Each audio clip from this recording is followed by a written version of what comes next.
Hey guys, this is Spiritual at Heart Tarot, and welcome back to another Pick a Card reading. Today we're doing a past life reading. We have 3 piles to pick from. For pile number 1, we have the Rose Quartz, and we have the Orion's Animal Tarot. For pile number 2, we have the Pyrite and Tarot of the Divine. For pile number 3, we have the Selenite and we have the Light Seers Tarot. So take your time and pick the pile you feel most drawn to, and let's get into this reading. We're going to start out with your past life, so your general past life. Who were you? What was your role in society? What was something that was important about you? Then we're taking a look at some key experiences that you had in this past life.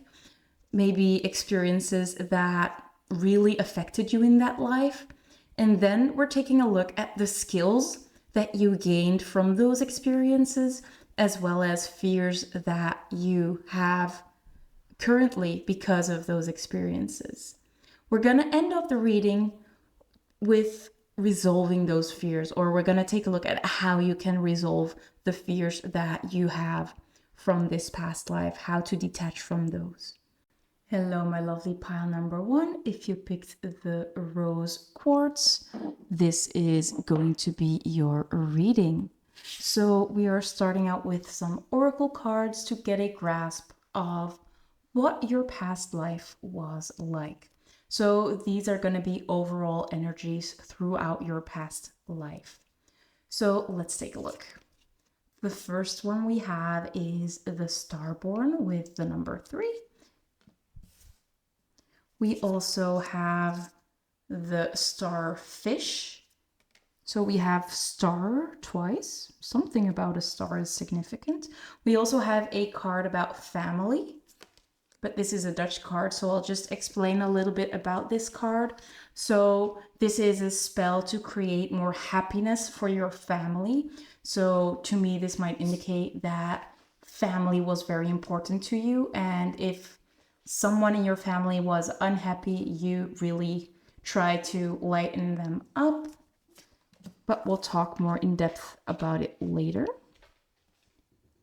We also have potential with this volcano or mountain that has some beautiful light behind it.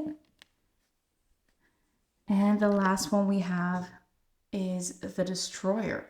So this is one of your main archetypes that you had during that lifetime.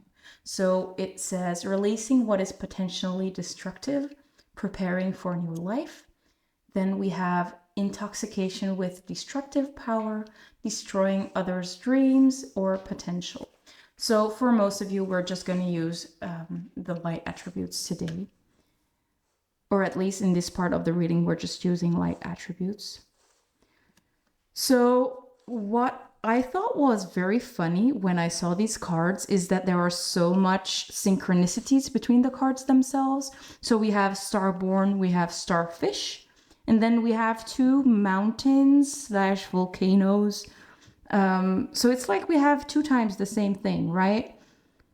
So there might be something about living on a mountain, or maybe living through an eruption of a volcano. For example, like we all know that there was an eruption in Pompeii that was really significant a very long time ago. But I want to start talking about this Starborn card first. So we have the number 3. Maybe this number 3 is important. It might not be. It could be, for example, that you were the 3rd child in a family. But what I'm getting with this Starborn card is actually that you had a destined life path. You knew what you wanted to become from the get-go. You already had a passion when you were younger, and you really worked for that passion. You made it work until you got where you wanted to go. So it does really sound like you had a very extraordinary life in this past life. With the Starborn, I'm also getting that sense of fame, maybe being a celebrity in that time frame.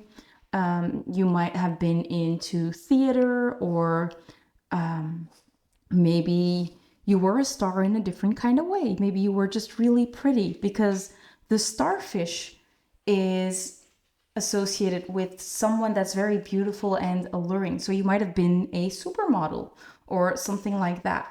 The downside of the starfish could be that they can be quite superficial and shallow.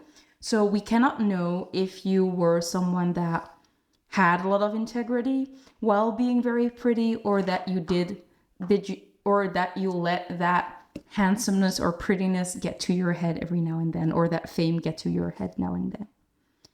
With the starfish also, it's associated with water. So it might be that you might have been a Pisces, a Scorpio, or a Cancer. What we can say is that you might have been more sensitive than a lot of other people, or that you had a lot of intuition, or you had some knowing of where to go, right? You might have had some signs from the universe that would lead you on your path.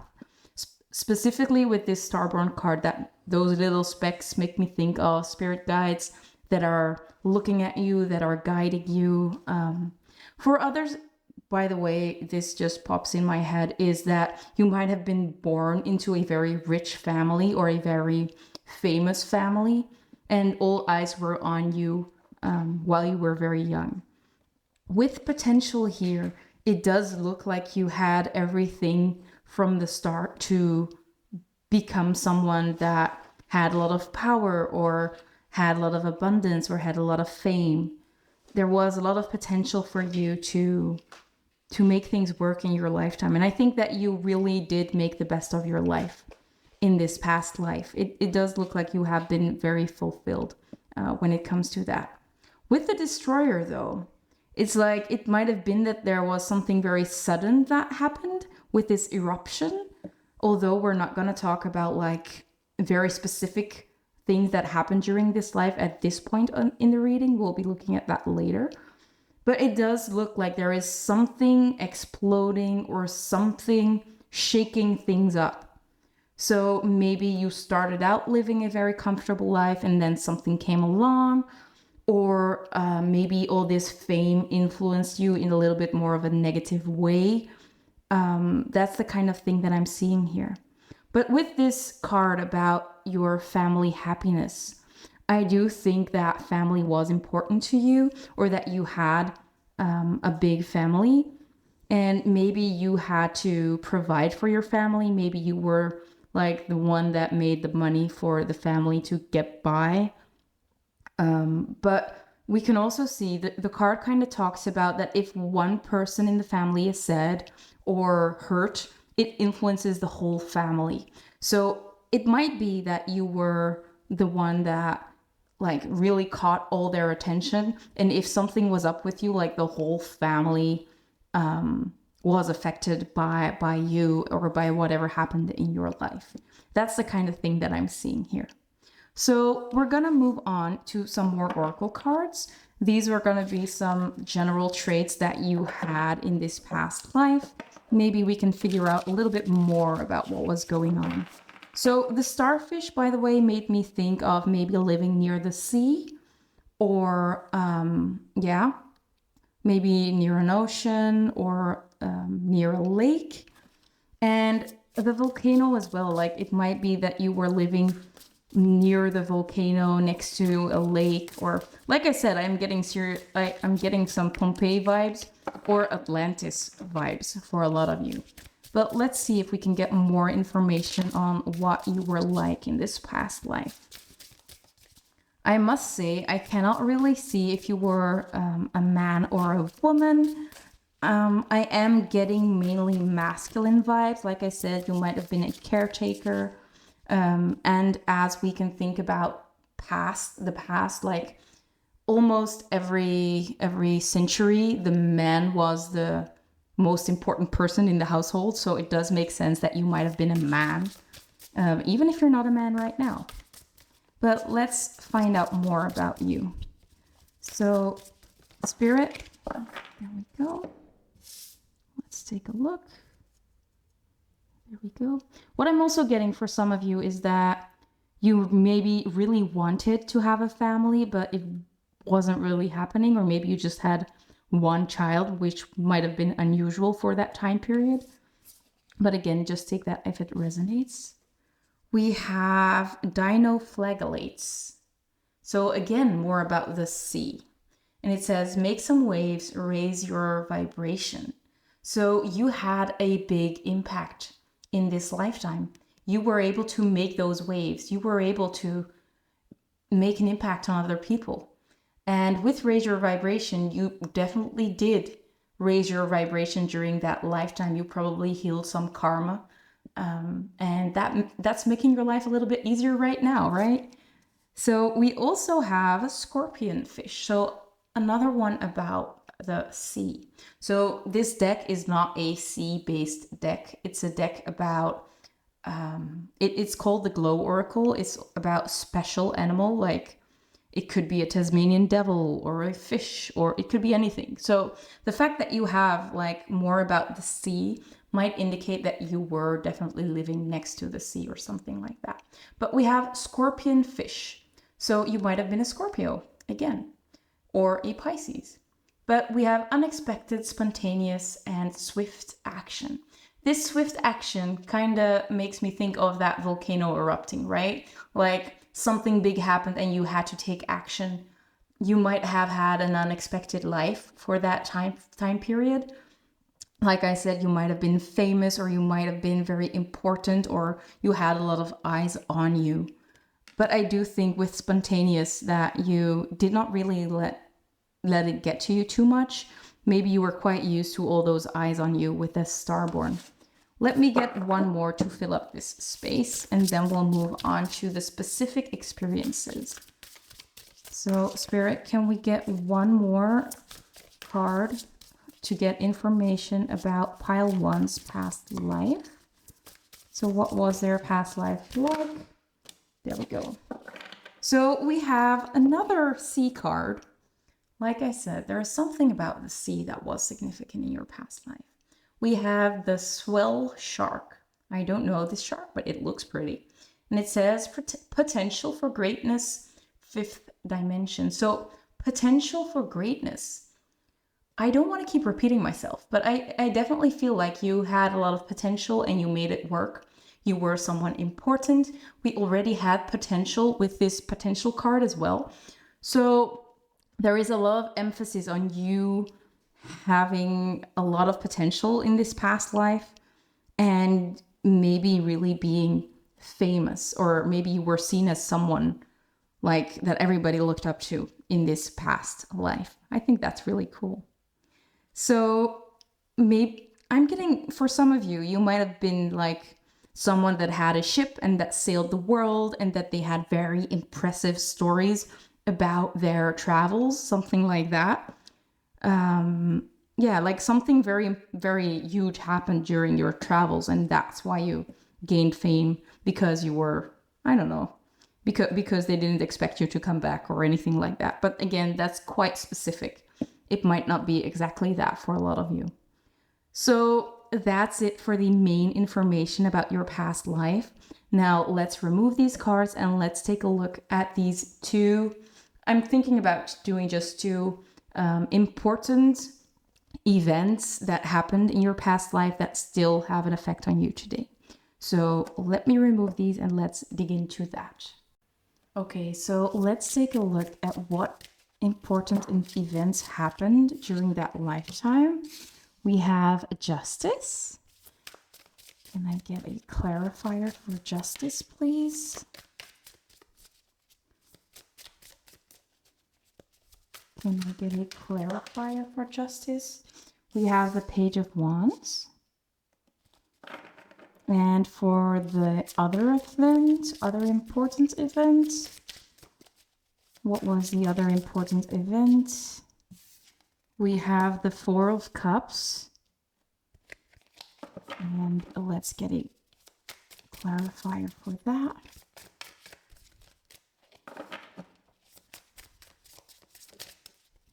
Let's get it. Dear Lord. I felt this one. 3 of Cups. Okay. So let me do this. There we go. So I'm also going to use this Spreadcrafter's Oracle to get more information. So can we get more information on this first experience or event? We have trauma, healing, and deep dive. And we also have attract. And for the second event, we have karma. And can we get one more? More information on the second event, please.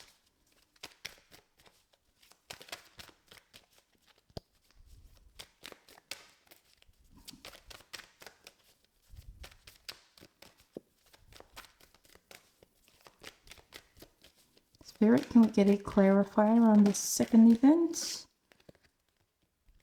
Reframe and motivation. Okay. I think I'm able to figure this one out. There we go. If we need, we can always get more clarifiers. So I want to start with this first event. So as you all can see, we have justice, the sword of justice, and we have the scales being balanced. So whatever happened in this past life, the scales balanced out. So if there was something that you did wrong, the scales were balanced, right? Especially because we have trauma, healing, deep dive, maybe something scary happened or something traumatizing happened and you got your justice after that. Like it felt like the scales were in your disadvantage, and this event talks about you getting what you deserved, right? Getting something nice, attracting something positive back in your life after something terrible, right? With the Page of Wands is very young, is very adventurous. They feel like they can conquer the world, but it doesn't always mean that they actually can conquer the world. So it might be that they were very light of heart, very carefree, and maybe that's what they attracted. I'm getting the idea of someone like this might talk about a life partner, that you attracted someone that was also very carefree, maybe not really committed, but the passion was there, and you might have gotten your heart hurt sometimes because, yeah, like we said, it was just, we already talked about this starfish maybe being a little bit superficial, maybe being very famous, and maybe like not really caring about people very deeply in that way. So it would definitely sound plausible that you had some very free-floating relationships, but like on a deeper level, you were kind of hurt by it, but at the same time, that was what you were sending out. That was what you're attracting. But yeah, it might be if you were a male that you were attracting females that only cared about your appearances, or if you were a female, you might have only attracted men that were out for your looks, not really because of who you are, because you didn't really show that aspect of yourself, or just that you behaved in a way that was as if you didn't really care about the deep stuff. So yeah, I think for most of you, this is going to be about relationships, that something that you experienced a lot in your past life was relationships not going well. And maybe we're already getting into some things that cause you to be more careful now. Maybe be sensitive to rejection, something like that. Or maybe feeling like your appearance is very important. But again, that's what we should be talking about in the next part of the reading. But yeah, I think that that's what this is about, like attracting people that sounded very fun, very, very enjoyable, but it's like it didn't really go very deep. And I think that you might have missed that depth in your connections. So let's move on to this second experience or second thing that happened in your past life that might still influence you today. So the next thing that we have here with the Four of Cups and the Three of Cups, there's a lot about emotions going on here. So cups are all about emotions, and the Four of Cups talks about like spirit offering you something but not being able to see it, to receive it. It's like there was something that you just missed in that lifetime. And this being clarified by the Three of Cups is like camaraderie, or is a celebration with friends, or a celebration with family, something like that. So what I'm getting here is that you might have been more distanced from your family, or maybe you thought you were very happy, but you didn't really feel very happy. Like you wanted to be happy, but it was so far out of reach, or you didn't even know what happiness was in that way. You were so used to filling it up with other things, or you were used to seeing it in a different way than it actually was, right? So with karma here, it might have been like a recurring lesson to learn to enjoy life, to find out what's truly important in life. Like we said, we could already see like that family should have been very important with the family card that we saw in the previous part of this reading. But it just does look like maybe you didn't have a lot of friends. The Three of Cups could be about friends as well. It doesn't have to be family. So it's like you might not have had very good friends or very good close connections. It feels like you were a little bit of a loner. Like a lot of people knew you, but at the same time, there weren't a lot of people close to you, or there weren't a lot of people that you could be honest with and yourself with. Especially, we saw that fame part, or that recognition part that you had in your previous part. We also have motivation and reframe here.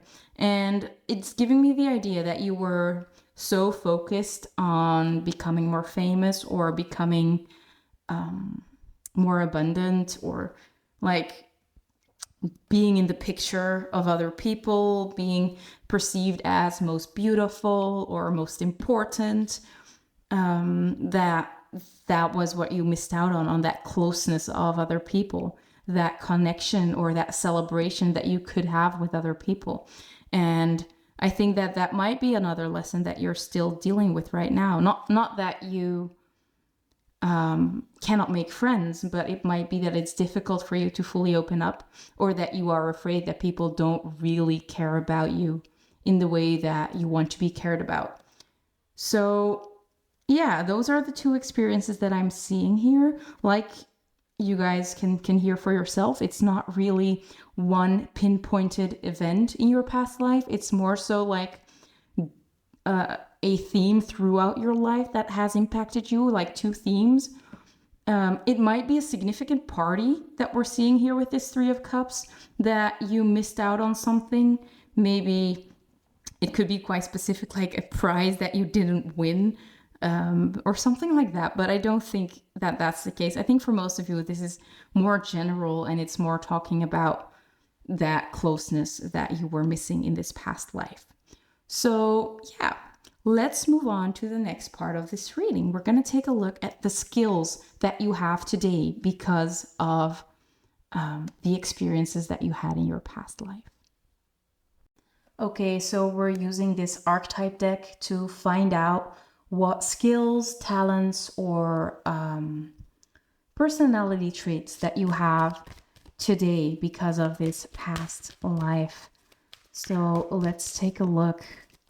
So we have a victim. Don't worry yet, we're taking the upright interpretations. So even if these sound very negative, they're not gonna be negative. Don't overthink it. So what else, Spirit? What else can you tell us about their skills? that they have because of their last life. We also have Angel. Can we get one more? Or maybe two more, depending on how much space I can make on this table. So the cards are very jumpy. I am really noticing that. But that's a good thing, I think. We also have Samaritan. Maybe one more. Let's get one more. There we go. And we have Martyr. There we go. And I kind of want to get clarifiers for each of them. Keep in mind, I've never done this type of reading and you are the first pile. So I always have to like figure out how I'm going to do this when I do the first pile. Some cards fell on the floor, so let me grab them. Okay, so I grabbed the card from the floor, and as you can see, I moved the cards up a little bit. So let's get a clarifier for the Angel card. Spirit, can we get a clarifier? There we go. So we have the Nine of Cups. Let's get a clarifier for the Samaritan. And again, one of my cards fell on the floor. So we're taking that one. We have the Hermit. And let's get one for the Martyr. We have the Nine of Swords. There we go. So let's start out with reading the first card of a victim. So it says, prevents you from letting yourself be victimized or victimizing others. So you are someone that now stands up for themselves. That's because in your past life, maybe you were kind of used by the industry, or you were kind of pushed to do things you didn't really want to do because you wanted money or you wanted recognition. And now you have more of a sense of what you want and you don't want to get used by anybody. That's a great thing. And also we have the Seven of Wands, and the Seven of Wands also talks about like being firm in what you want, not letting others affect you. Usually it's depicted as someone standing on a mountain fighting sticks, fighting other people, or fighting other people's opinions. So yeah, it does really show that you're standing up for yourself. You're not letting other people affect you as much. Then the next one we have is Angel, and it says helping those in need with no expectation of return. So it does look like you are at your best when you're helping other people. You're very loyal to your family. You're very loyal to what you love. It does sound very contradictory to the past life that we were talking about, right? It's like the complete opposite, but that means that you have definitely learned that family is very important. Having friends is very important, and that it's not always about what you get from other people. It's all about that balance between helping each other. Sometimes someone needs a little bit more from you, and other times you need a little bit more energy from them. It does look like you're not self-centered at all at this time, and you might have been a little self-centered in your past, but we don't fault you for that. So next up we have the Samaritan. Let me read it for you guys. So it says, refines your capacity to help those you would prefer to ignore. And it's the Hermit card as well. So the Hermit usually talks about going within, maybe getting a different perspective, coming out with a new perspective. So it does look like you are someone that, like we said, helps others, cares about others.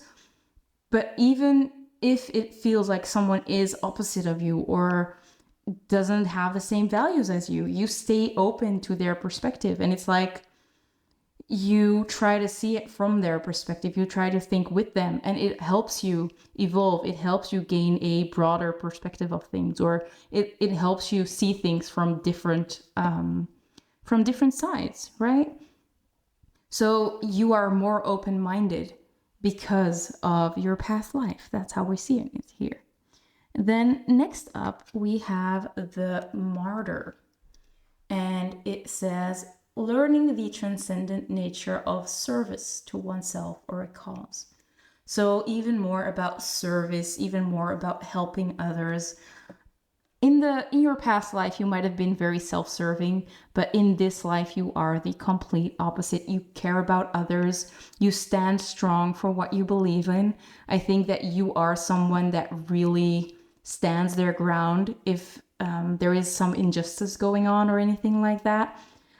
We have the Nine of Swords here. The Nine of Swords can talk about like being very fearful, or maybe talking about depression or anything like that. So I think that you are especially present with people that are going through mental health issues. Maybe you have been through mental health issues before as well. But we can definitely see that you're helping other people. You are making an effort to help them, to help them get out of this isolation that we saw with the hermit. But yeah, like it sounds like you're a wonderful person at this time, and that's so beautiful. Wow. So that's all I have to say about your skill set that you have because of this past life. It's very straightforward, actually. So let me remove these and let's take a look at maybe fears that you're still having, or things that are holding you back because of this past life. So let's take a look at fears or things that are holding you back. So the first one we have is the Fool. Let's get some more information, some more cards. And don't worry, we are going to take a look at how you can resolve these things in the next part of the reading. So, Spirit, what else can you tell us about these fears or things holding pile 1 back because of their past life? So we also have Queen. There we go. Let's get 2 more because we all know we have some more space. So is there anything else? We have Shapeshifter. There we go. So this time we are taking the shadow attributes. And keep in mind, they're not personal. I'm not trying to hurt your feelings, but I do think that doing a reading like this can actually help you become, help you self-actualize, become someone that you're proud of, releasing fears, right? So it's not a direct attack on who you are. We're just trying to become better people, right? And I mean, it's not different for me either, right? So there we go. We actually have 2 more. So we have Gossip and we have Guide. And I want to say that the Starfish card also had something to say about gossip. So there might still be some attributes that you picked up from your past life that haven't really disappeared quite yet. But of course, that's what we're looking at in this part of the reading, so it kind of makes sense, right? So I think I'm not going to take any clarifiers for these. I'm just going to use the tarot cards to get advice on how to work through them, okay? So the first one we have is the Fool, and it says, using humor to wound rather than liberate.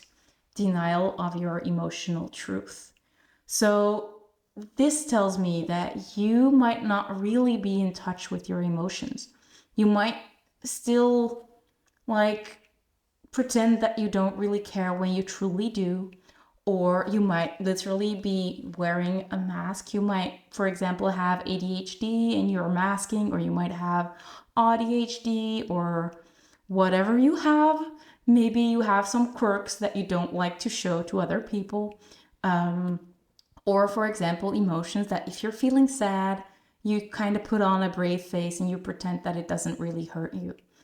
So, yeah, be careful about that. This using humor to wound rather than liberate is like sarcasm.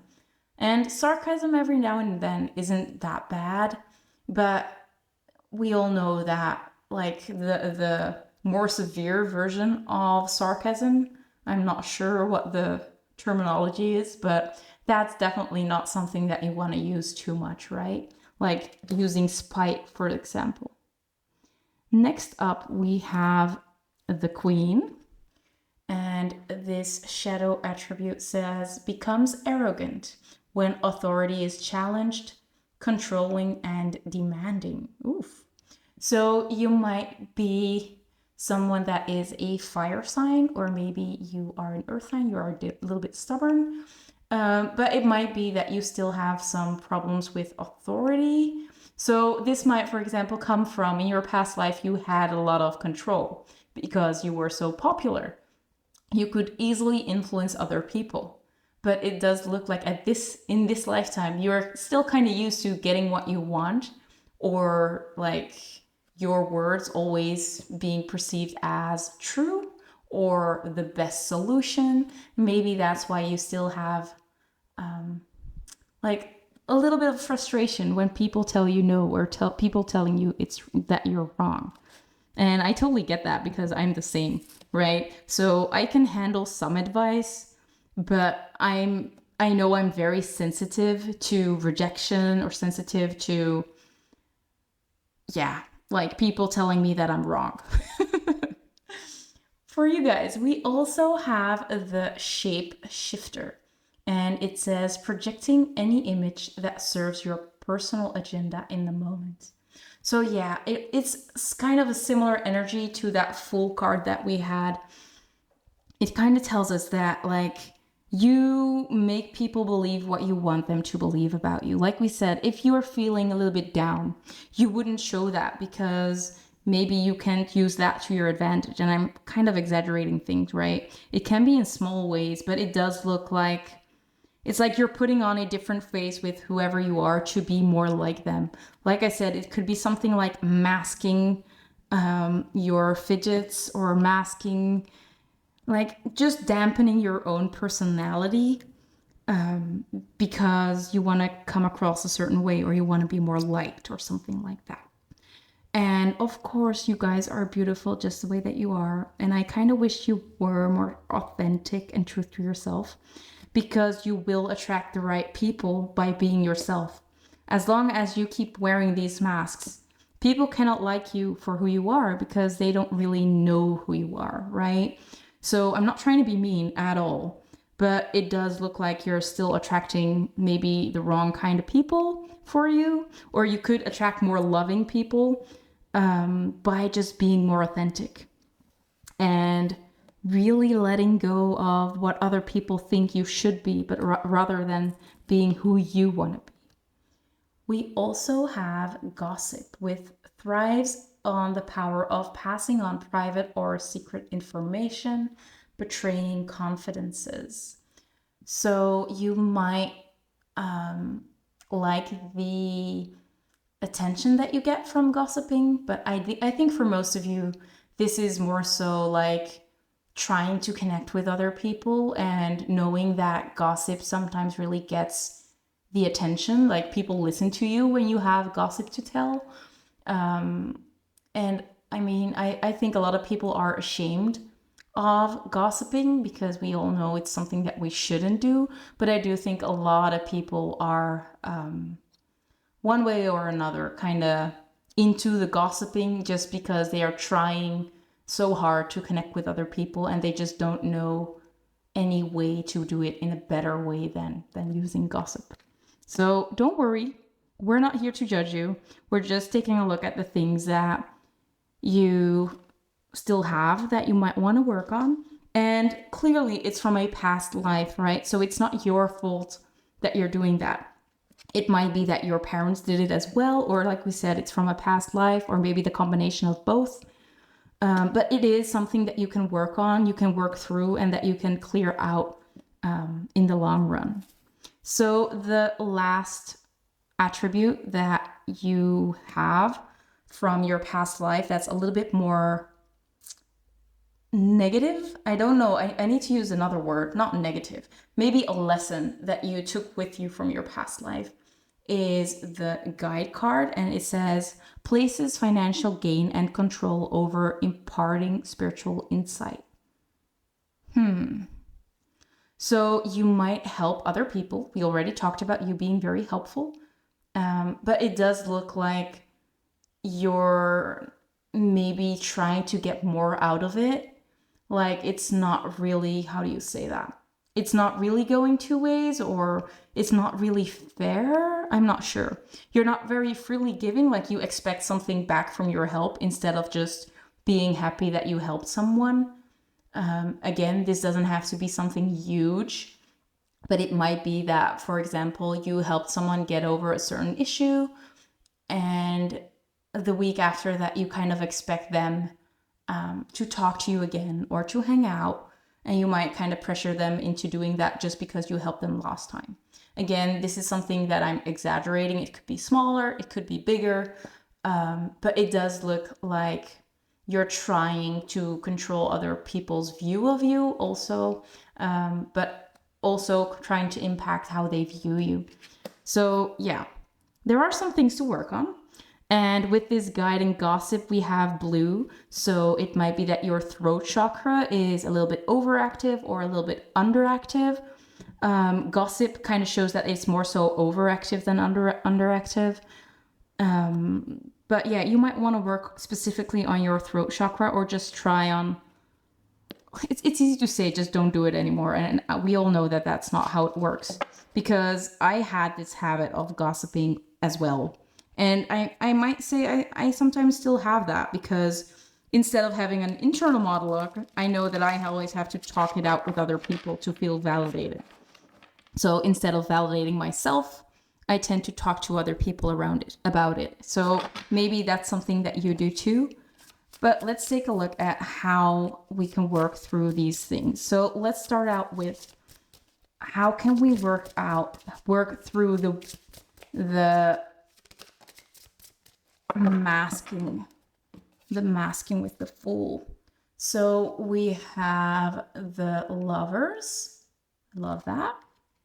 So we'll talk about it in a second. I'll just get all the clarifiers first. As you can see, I don't have enough space, so I'm going to move everything up a little bit. And as you all know or have seen in this reading so far, I make mistakes too.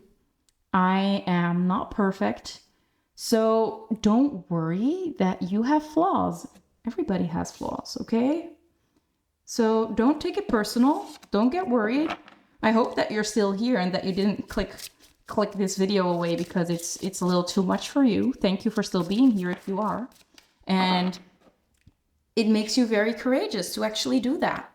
So we also have the Ace of Cups with this cute little otter to find out how we can deal with having trouble with authority, or people telling you no, people telling you you're wrong. Then let's get a piece of advice for you projecting an image of yourself rather than being yourself. Let's see.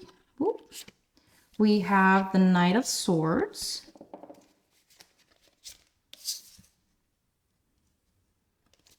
Then let's see what we can get for gossip. The Page of Pentacles. And last but not least, one for, like, I'm not sure how to say it in short. For the last card, let's just say that. Can we get a clarifier for the guide card, please, Spirit? How can we deal with this energy? What can help us? What can help us? There we go. We have the Wheel of Fortune and the Hanged One. So we have the Hanged Man. No, what did we have with the other one? We had the Hermit. So it's not true. So I do think this guide energy is very important because you have two major arcanas as advice. So it might be that you are supposed to be someone that really helps others. You might be a guide for others. Maybe that's your purpose in this lifetime. But it's like there is something about that needs to change, and that's very important for you right now. I'm also getting clarifiers for these just to get some more information. And I'm sorry, but I just love to get more information on 1,000 things. So if you think it's taking too long, you can always fast forward. But if you want to stay here for the random talks, you can stay here as well. So, Spirit, can we get a clarifier for the Lovers, please? Or can we get some more information on that? We have spirituality, metaphysics, and philosophy. There we go. Now I have to figure out how I'm going to lay the cards. We can do it like this. It's not great. Let's see. I'm gonna do it like this. I think that's the best. Then let's get a clarifier for the Ace of Cups.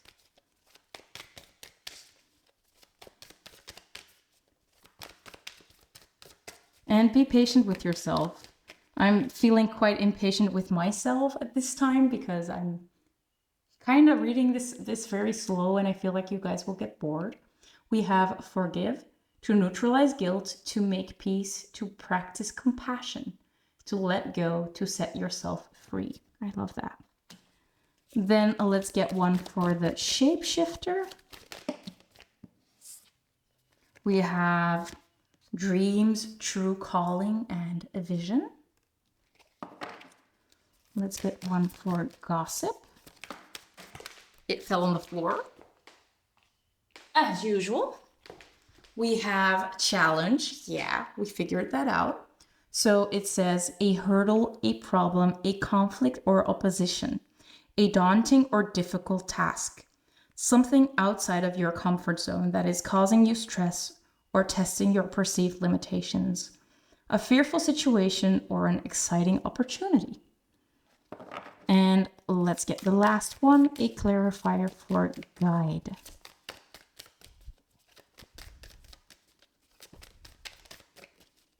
Clarifier for guide, please.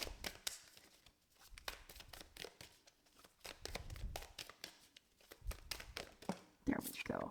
So we have disengage, to disown something that is not aligned with who you are, to disagree, to step away from a toxic influence, to take a break.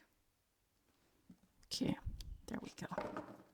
So now that we have all our cards, let's take a look at how you can work through these things. So with the masking, I'm just going to call it masking. I think that's the easiest.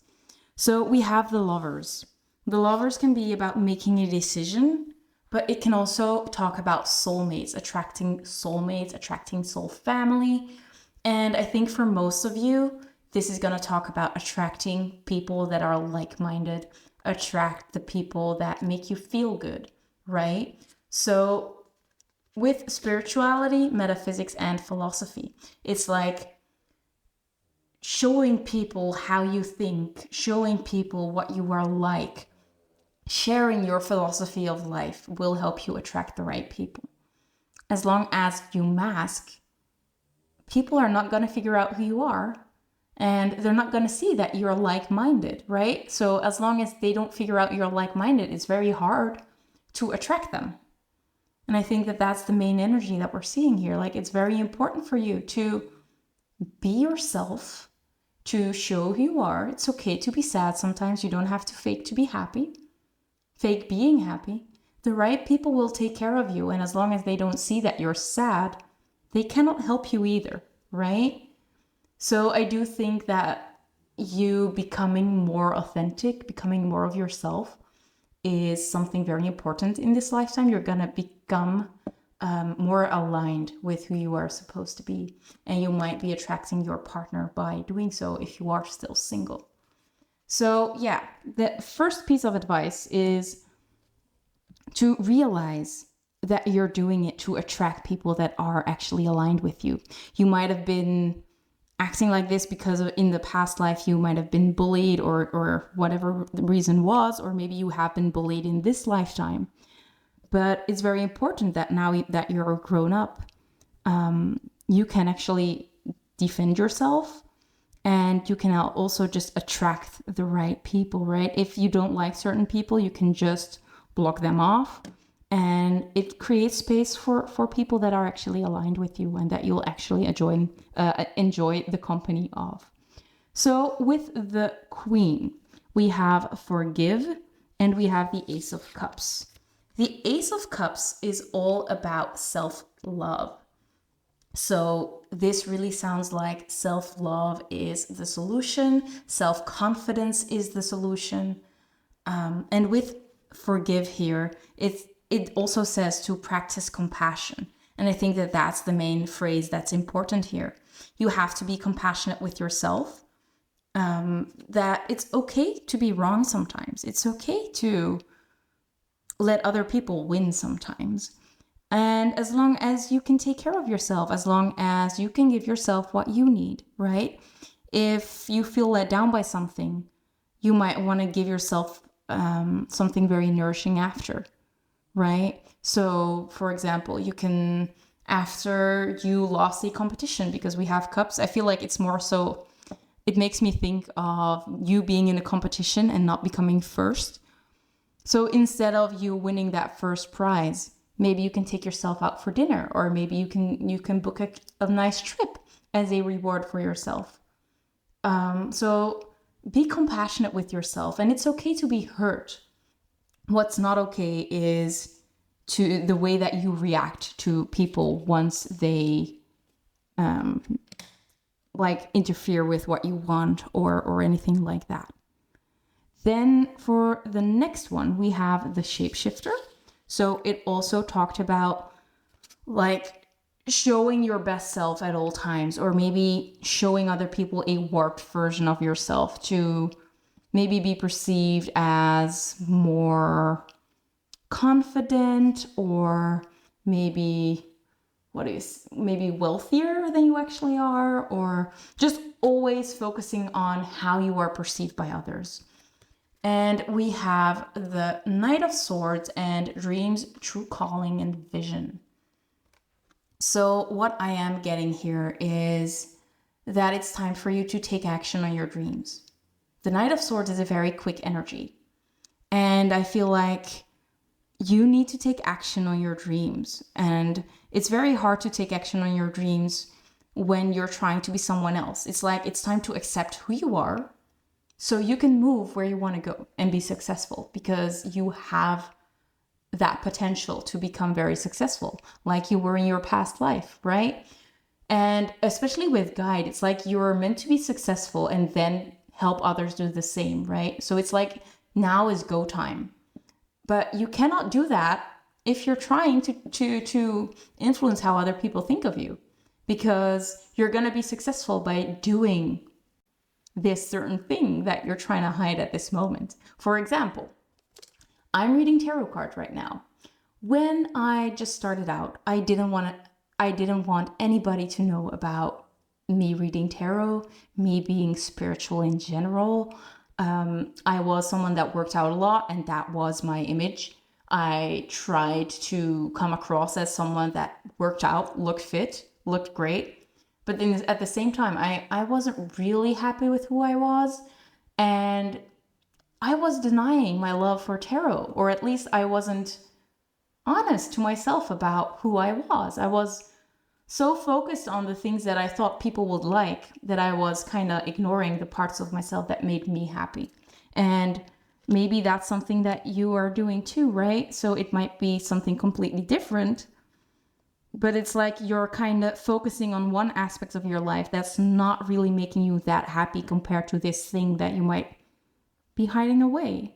And with the shapeshifter also talks about being able to change your life in an instant, right? You have that capacity to like turn your life all around in a way like and have a way better outcome than you might have had if you keep on going on this trajectory. So it's time for you to follow those dreams and don't be embarrassed about the dreams that you have, because you can be very successful in this field. And by pursuing this dream, you will actually attract the people that you need to attract. And they will feel like home to you. They will feel like soulmates to you. So don't worry about that. Next up, we're going to talk about the gossip card. Like I said, I do think that the blue ones are the most important for you. And once you have those, you can kind of move forward. Of course, you don't have to do everything at once, right? But with gossip, we have challenge. So clearly, this might feel like the biggest challenge of them all, right? And it does really seem like a problem or something like that. Or maybe it is something that's very conflicting to you as well. Like I said, it's like something that you don't really want to do, but it's like it happens before you think about it, or you just need to tell those things to someone instead of cropping it up inside. Something that I think might help is using a journal and writing these things down as if you are writing a note to a friend, and instead of like really blurting it out to other people, just write it down, pretending to write it to a friend and nobody has to see. Or maybe, so I do think that gossip might feel like your biggest challenge, but it's nothing to worry about. We have the Page of Pentacles as advice. We have this grasshopper here. I think it's very cute. It's like just taking that leap. And the Page of Pentacles is a very young energy. So it might be that you have someone very young, for example, like you might have a son or a daughter that might help you with this. Like maybe you can ask them to remind you every time you talk about someone else, for example. But what this could also mean is that you are very focused, or you're going to be very focused on solving this problem, and you'll make a plan. So you write down a plan, like, what do I do instead when I have the urge to, right? Like I said, for example, write it down in the journal, ground that energy to get it out of your system. Or you can maybe talk to yourself, right? Talk out loud. Or maybe you can type it down on your computer. But I do think for most of you, maybe using a diary might be smart to get all that energy out on paper or on your notebook, wherever you want to leave it, that you don't have to tell it to other people. But yeah, I think that you're going to be totally fine with dealing with this gossip. And last but not least, we have guide. So we have this energy of you helping others, but at the same time, maybe you have a lot of knowledge and people look up to you, but you ask for more. I'm not sure how to explain it. I think that you guys get the grasp of it. But what I'm seeing here with this Wheel of Fortune and the Hanged One and disengage, I feel like the people that like they might fall victim to you, but it's just because they are giving you that opportunity. Maybe they're not very strong in who they are, or maybe they are using you for your financials and they have control over you. I think maybe that's what this is about. So don't take it personal if I read it the other way around before. But I feel like for most of you, you have a very kind heart, right? You're always trying to help other people. But it looks like there are people that are using your intelligence, your kindness, your giving nature to their own advantages. And it's wearing you out, I feel.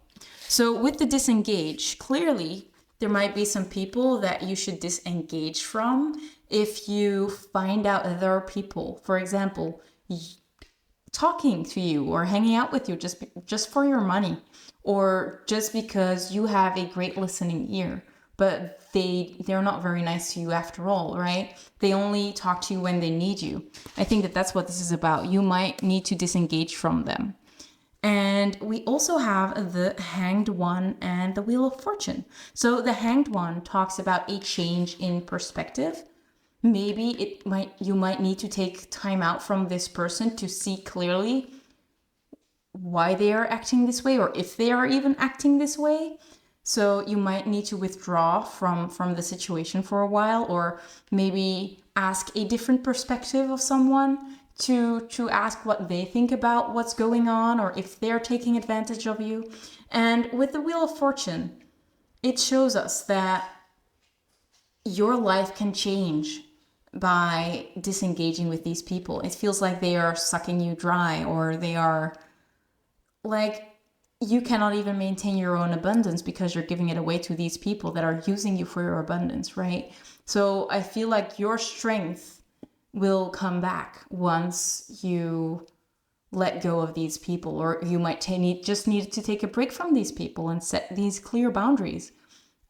It doesn't have to be that you need to leave these people behind forever. For example, these people, they could be your parents, they could be your brother or your sister or other family members. They might also be friends from when you were very little. Knowing people for a very long time doesn't always mean that they are the people for you. So it might be time for you to reassess who is in your life. So if we want to read it the other way, I do think it's less likely for most of you. You might still need to disengage from certain people because you know that you're not having the best influence on them, right? Or maybe you need to disengage the behavior of trying to control the outcome, like trying to make them do something because you did something for them too. And I think that, yeah, maybe just having this changed perspective that you're having by me telling you this might change things for you as well. And the Wheel of Fortune also talks about like the wheels turning, right? Change of luck. So maybe just realizing that if you keep on doing that, maybe you'll get like bad luck or something like that. But like I said, I think that that's for like a very, very tiny amount of people. And I think most people that are still here, it's not about you, truly. So that almost brings me to the end of the reading. I want to end this reading off with one of my oldest oracle decks, and it's a Lemuria oracle deck. And we're just going to get one message from this deck to end off this reading, and I'm going to read it for you. Let me see, it's the top one. So these are very majestic. You have this card, and it reads, "Trust your inner sense. Sometimes it can be hard to decipher between intuition and what our mind is telling us. Stories, projections, or fear can arise under the guise of intuition. To distinguish truthful inner guidance from paranoia, we must return to innocence, to our purest essence. Here we have access to the truth of our being. Honesty is more than not lying to yourself. It is also about not withholding and having deep transparency within yourself. Learning to trust and be absolutely honest with yourself. In your heart of hearts, you hold the answers. Notice the first thoughts you have before you second guess yourself. Listen and honor these." So yeah, it is all about honoring your feelings, honoring your truth. And if you start with yourself, right? If you start with being honest with yourself, it'll shine through in your other relationships as well. It'll help you become more honest with other people as well. Yeah, so that brings me to the end of the reading. I hope you enjoyed. If you did, I'd love to get a thumbs up or a subscribe. That really helps me out, and I hope that you'll like all the other videos I have for you too. If you would like a personal reading, in the description box is a link where you can purchase one of my personal readings. And there is also a discount code underneath that you might want to use. But for now, thank you so much for watching. And I'm so proud of you for being here and trying and working through the things that you are working through. And I truly hope you guys have a great day. So bye guys, I might see you in the next video. Hello, my lovely pile number 2. If you chose the Pyrite, this is going to be your reading. So we're gonna start with taking a look at your past life, the general idea of your past life. What was it like? So let's take a look. The first one we have is the village. We also have spider. We have a spell for Imbolc to create happiness. So this is also a card that talks about the most important events of a year. For example, the pagan festivals. There we go. Then we have Gambler. Let me show you. And it says, a willingness to follow intuition, even when others doubt you. And the last one we have is Wisdom. We have this beautiful ocean view. So let's start out with the village. The village shows us that you were part of a society. Maybe you actually lived in a village. I do think that it would be more of a small town, a village, but it sounds like it's not very big, or it feels like it's something that was a little bit more close-knit and smaller. So with the spider being here, the spider is associated with Earth, so you might have been a Taurus, a Virgo, or a Capricorn. It seems like you were very grounded or very connected with the Earth. And the spider is someone that is very patient and that they can work very tirelessly. They are also very good at supporting themselves and others. So it gives me the idea that you might have been like a town elder, or that you had this important role within your town or within your village. For example, to say when people needed to sow their crops, when they had to do certain things on the land. But it seems like you were important when it came to resources, finding resources, or maybe you were like a hunter. You were the one that was in charge of the hunt. You told people where to go, and you were not afraid to take a risk, especially with this gambler card. And the cool thing is that the gambler is actually green. So there is even more information on telling us that you were very connected to the earth. And I think that it's very cool that you were able to trust your intuition, even if other people doubted you. And I think that that made you so good at what you did. That's why people trusted you, because you have proven yourself over and over that if you said it needed to be done a certain way, that was how it's supposed to happen. I think that you really enjoyed the different Sabbaths. So for example, I feel because Sabbaths are important here, it might be that you lived in now the United Kingdom. I'm not sure what it was called at that time. But it might also just indicate that festivities, that time frame was always very important to you. Like you like to get together with everybody and celebrate the different phases of the year. With wisdom here, it really tells us like you could definitely be that town elder. You held a lot of wisdom, a lot of inner knowing, whether it was wisdom gained through experience or textbook knowledge. But I think for most of you, this is so long ago that textbooks didn't really exist, and that it was more so experience and maybe teachings from parents or family members. With this card depicting the sea, it might be that you lived near the sea, you went fishing or something like that. But overall, we can see you providing for your family, providing for the village, you being of influence for the food in the town, or the abundance, or the money in the town. For it could also be not. I'm struggling with my words. What I wanted to say was, you might be the one that says, maybe we should raid this village, or maybe we should raid that village. They might have a lot of money, or they might have a lot of stock that we could use. So yeah, you are the one that's planning everything, and that's relied on by other people. Now, I am going to use some more oracle cards to get some more information on this past life and your overall energy in that past life before we dig into 2 significant experiences that happened at that time. So let's see. Spirit, what else can you tell us about pile 2's personality during this past life?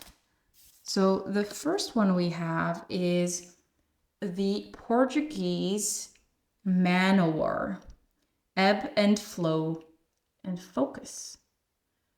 Interesting. Let's get 2 more. So can we get more information, please? Can we get more information, please? So ebb and flow definitely makes me think again of those different times in the year, living with the sun and the moon, right? Living with the seasons. I think that you were very good at reading the seasons and maybe reading the weather.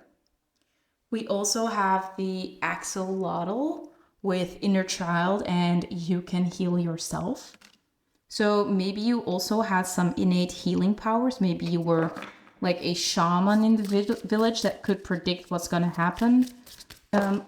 Also with you can heal yourself, I feel like it's more so you can heal the village. So if there was a drought, you made it work. Or if there was a famine, you would find solutions to figure out how people would have enough food. We also have the black dragonfish. I know it looks a little bit scary. We have plan carefully and stealth.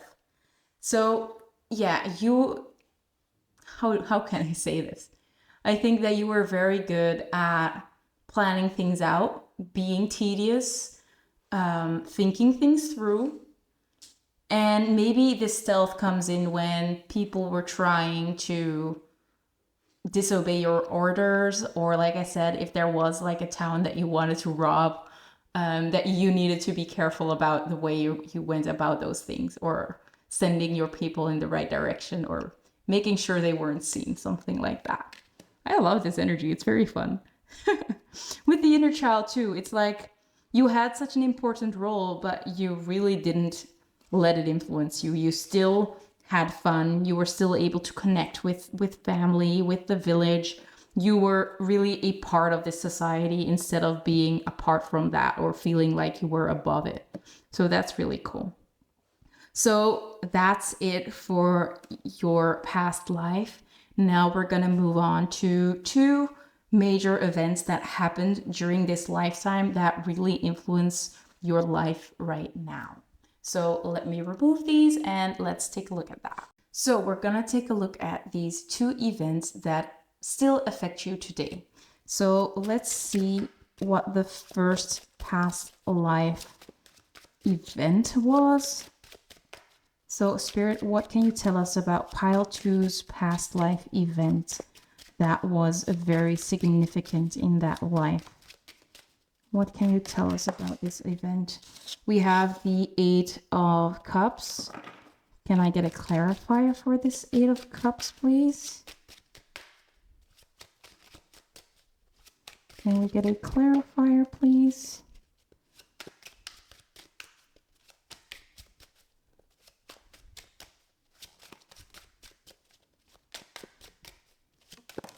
There it is. So we have the Ace of Wands. I will be getting oracle cards to clarify them as well. But first we're going to take a look at the next event, or the second event. We have the Knight of Swords and we have the 9 of Pentacles, or the 9 of Coins. let's get clarifiers. So I'm using the Spirit Crafters Oracle deck. I really love the colors in this deck. That's why I use it so much. There we go. So let's get clarifiers for the Eight of Cups and the Ace of Wands. We have accept. And can we get a clarifier for the Ace of Wands? We have wholeness. Let me adjust. So we're going to read them in a second. Then let's get a clarifier for the Knight of Swords. There we go. We have confront. There we go. So there, it might look like someone's going to battle, right? With this Knight of Swords. And a clarifier for the Nine of Coins. We have relationship. So let's take a look at what this all means. So we're starting out with the Eight of Cups and the Ace of Wands. So we're going to read these cards first. Accept says to acknowledge, to recognize, to register as true, to validate, to affirm, to own. And then we have wholeness. How do you ensure that you feel seen and heard? What is the part of you that feels separate and disconnected from love right now? What is already whole within you? How can you create a sense of wholeness within yourself right now? So I am getting a clear message, very clear actually, and I hope that it kind of resonates with you. The message that I'm getting is that you had to walk away from someone that you really loved. With the Eight of Cups, it usually talks about something that you cared about. You're walking away with a heavy heart. The Ace of Wands talks about passion. So whether you were in love with someone, like very deeply in love, and you had to let that go, or it wasn't accepted at the time by other people. For example, you might have been a woman that was in love with another woman, or you were a man that was in love with someone that was a lot older or from a different tribe or whatever it was. There was something going on why this connection or this thing couldn't work out. And I think that by walking away, you felt really separate from that person, of course, but also from other people. You felt like disconnected. Yeah, that's what I wanted to say. So you felt really disconnected, and you felt like you weren't seen or heard, that your opinion maybe didn't matter as much as you'd like it to be, although you did have a lot of status in the village or in the town. And you needed to come to terms with yourself, or maybe you had a lot of trouble coming to terms with yourself after this thing that happened. The Nine of Pentacles, though, is the energy of someone that's single, that is self-reliant, that's a happy single. So it's like, if you couldn't have this specific person that you felt so passionate about, or this might not even be a person, it might be a hobby that you couldn't do, or there was something that you were very passionate about that you had to walk away from. As long as you couldn't do that, you had to figure out something else, right? So the Knight of Swords feels like literally a knight going into battle to confront maybe someone or something, right? So it's like you had to do something about it, or you had to do something to not think about that, right? Maybe you went to people and asked to change things or something like that. I feel like for some of you, like you decided to leave the village behind and you chose for yourself your own happiness. You were like, I'd rather leave the village behind and be who I want to be instead of having to be someone else or not getting what I want. But for others of you, it's like maybe you decided to like focus more on being independent, having fun being independent, maybe focusing on like you might have been a warrior with this Knight of Swords, like maybe you joined the forces. I'm not sure what it was called at the time. Of course, this can be in any time period, right? But it seems like you are joining like the fighting group in the village, and you're not really focusing on love anymore or on having this connection to someone that's very special. It's like you're kind of running away from what has hurt you, especially with this Knight of Swords, because it's more so a very fast energy. So yeah, those are the two events that I see here. If you got a different interpretation for these cards, you can definitely drop it down below in the comments so other people can enjoy your view on things as well. So that's it. Let me remove these cards and let's take a look at the skills that you have right now because of this lifetime. So let's take a look at some positive things or skills that you have right now because of this previous lifetime. So we're going to use this archetype deck and we're going to clarify it with some tarot cards. In pile 1, I kind of realized that the tarot cards aren't really necessary, but I'll just use them anyway just to stay consistent, and maybe it does have some additional value. So let's take a look at what skills you have today because of the past life that we are talking about today. So Spirit, what skills does pile 2 have because of this past life? What skills do they have? We have Hermit. By the way, we will read them in a second, and don't worry if they sound negative because we are only taking the light attributes in this part of the reading. In the next part with the fears and the lessons, we will be taking the shadow attributes, so stay tuned for that. But first, we're going to take a look at some more positive things that you have gained because of this past life. So I kind of want 4 cards. We already have 3. Let's go. Do it like that. Let's get 1 more.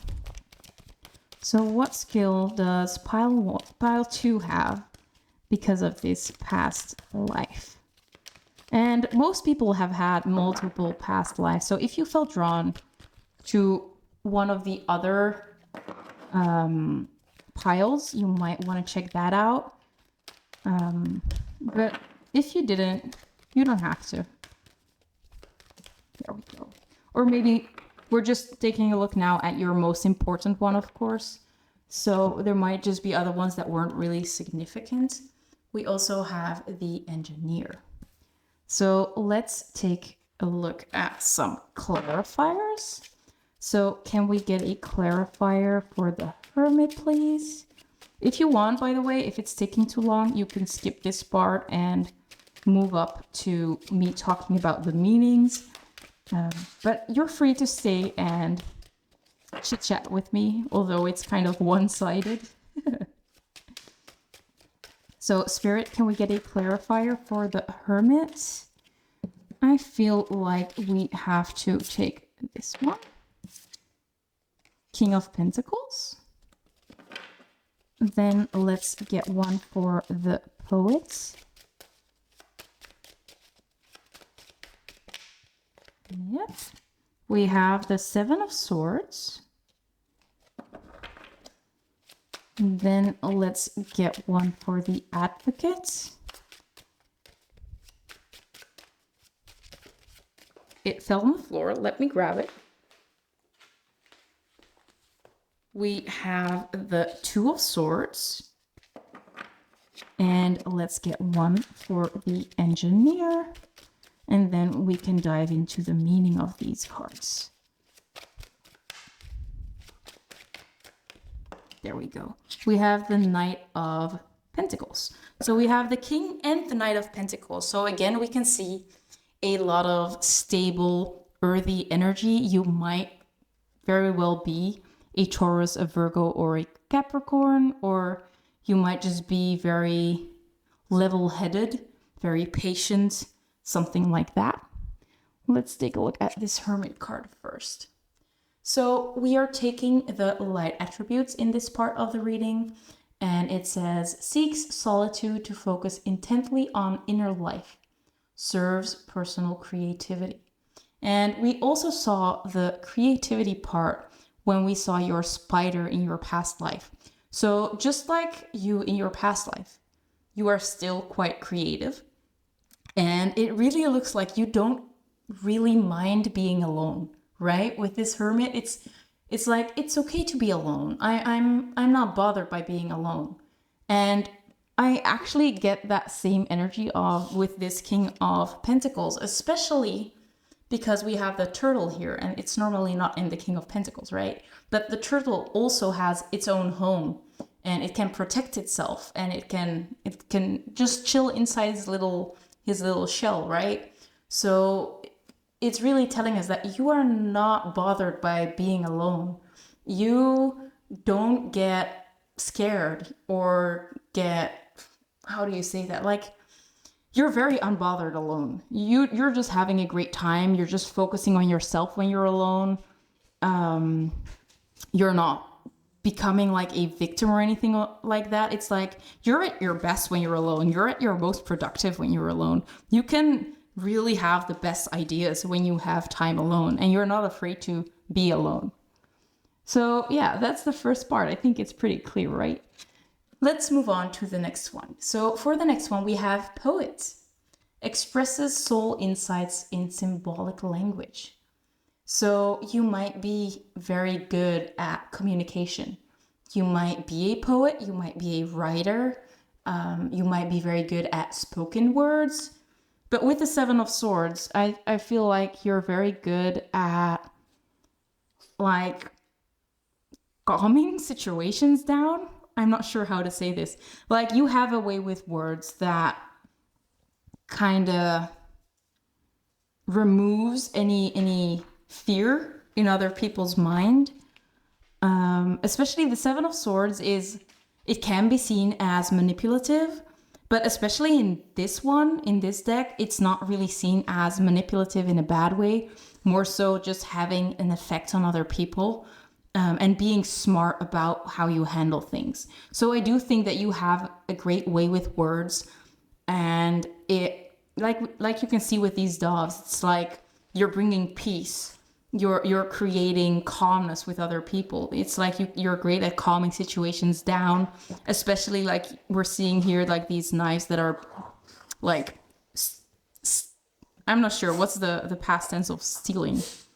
Like, this wolf stole the knives away from someone that was maybe having bad intentions, right? We can also see this scary person here. Like, you're removing the knives from someone that potentially could do danger. Like, maybe you're talking people off of a cliff, maybe like in a good way, like talking them out of doing something bad. Yeah, let's just keep it at that. Let's move on to the Advocate. So the Advocate, it says, inspires you to put compassion into action. So obviously you are a very compassionate person. With the Two of Swords, though, it's about like the two sides of a sword.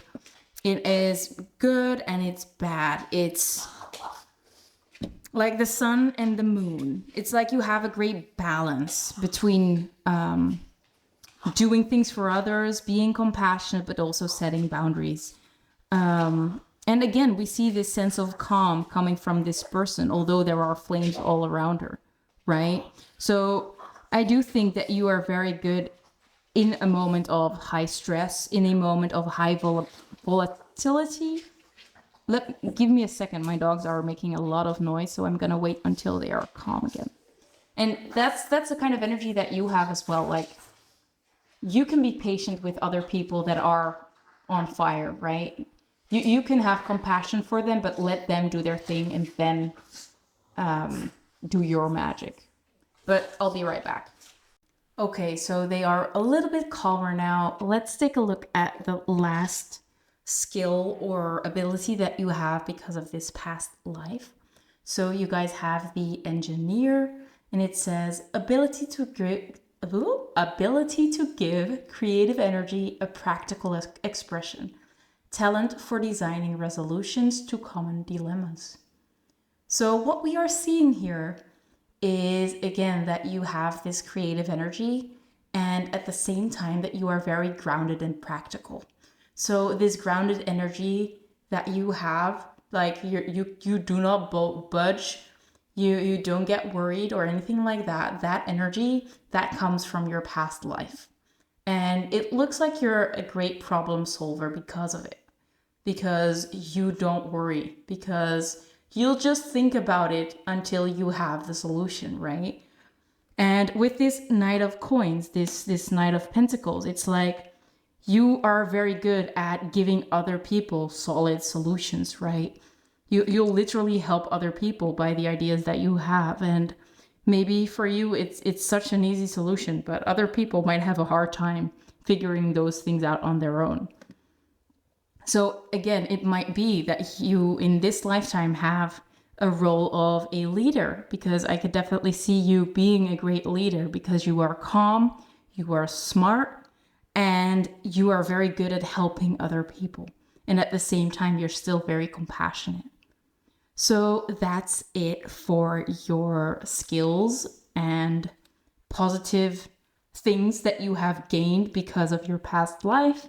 Let me remove these and let's take a look at the lessons or fears that you might have at this time because of that past life. So let's take a look at some lessons or fears that you might have inherited from this past life. So these might be pieces of karma that you still want to work on or anything like that, or that you are dealing with that you might just need some more understanding on to help you get through them. Okay, so I'm not gonna take all of these. We're gonna try it again because I'd like just one at a time. So Spirit, can I get one fear or lesson for pile 2, please?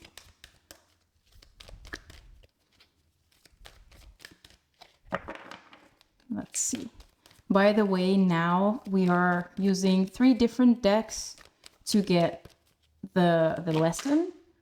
We're also getting one for, and we are getting, oh, I'm sorry. So we're using the other 2 to get the advice on how to work on this theme. Okay, so the first one we have is Angel. But keep in mind that this time we're using the shadow attributes because they are fears or lessons. So Spirit, can we get more? We also have Mentor. I'm not sure what these cards are doing. They're acting pretty insane. Let me just shuffle one more time. Maybe that'll help. So you might have some resistance when it comes to these lessons. Maybe you kind of want to click away. Maybe that's why I'm sensing this weird energy surrounding the cards. But don't worry. We also have Messiah. And there is space for one more. Spirit, can we get one more lesson or fear?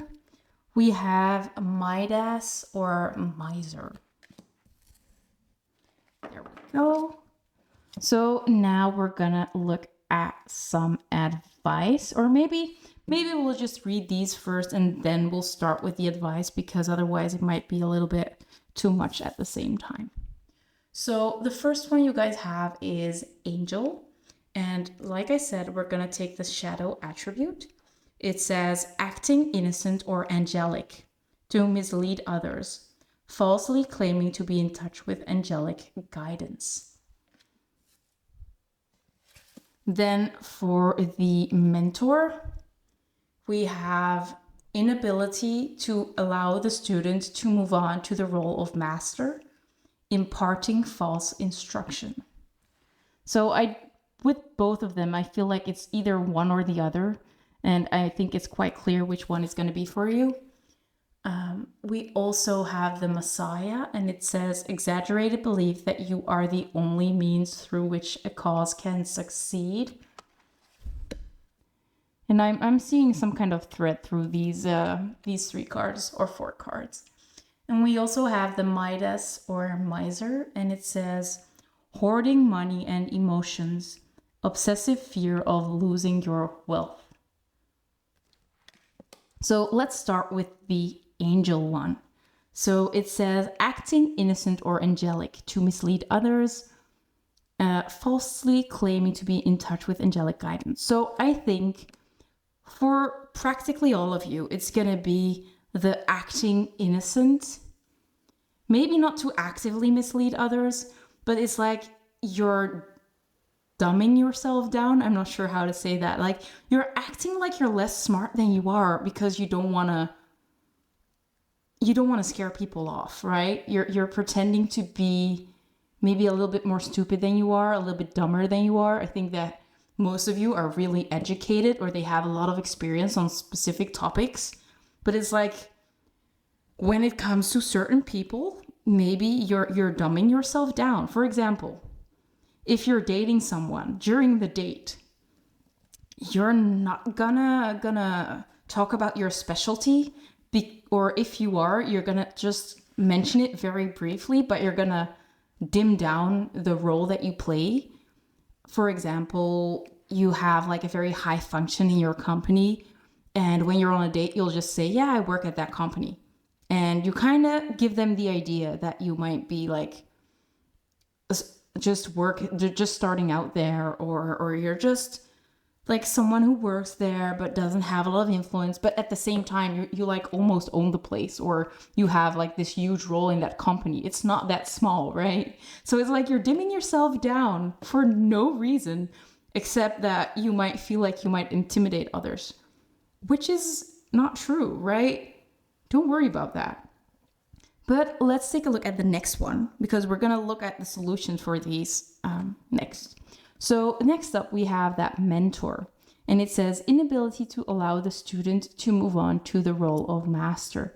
And I think that that's the one that's true for you rather than false instructions. I don't think that you would be people that give other people like wrong instructions, more so that you might teach other people, and when it comes to them being capable of doing it on their own, you'd rather like baby them and do it for them, maybe out of fear of them making a mistake, or just you feeling like you need to be the one responsible for that. Maybe you like to feel like you are needed when it comes to teaching other people these things.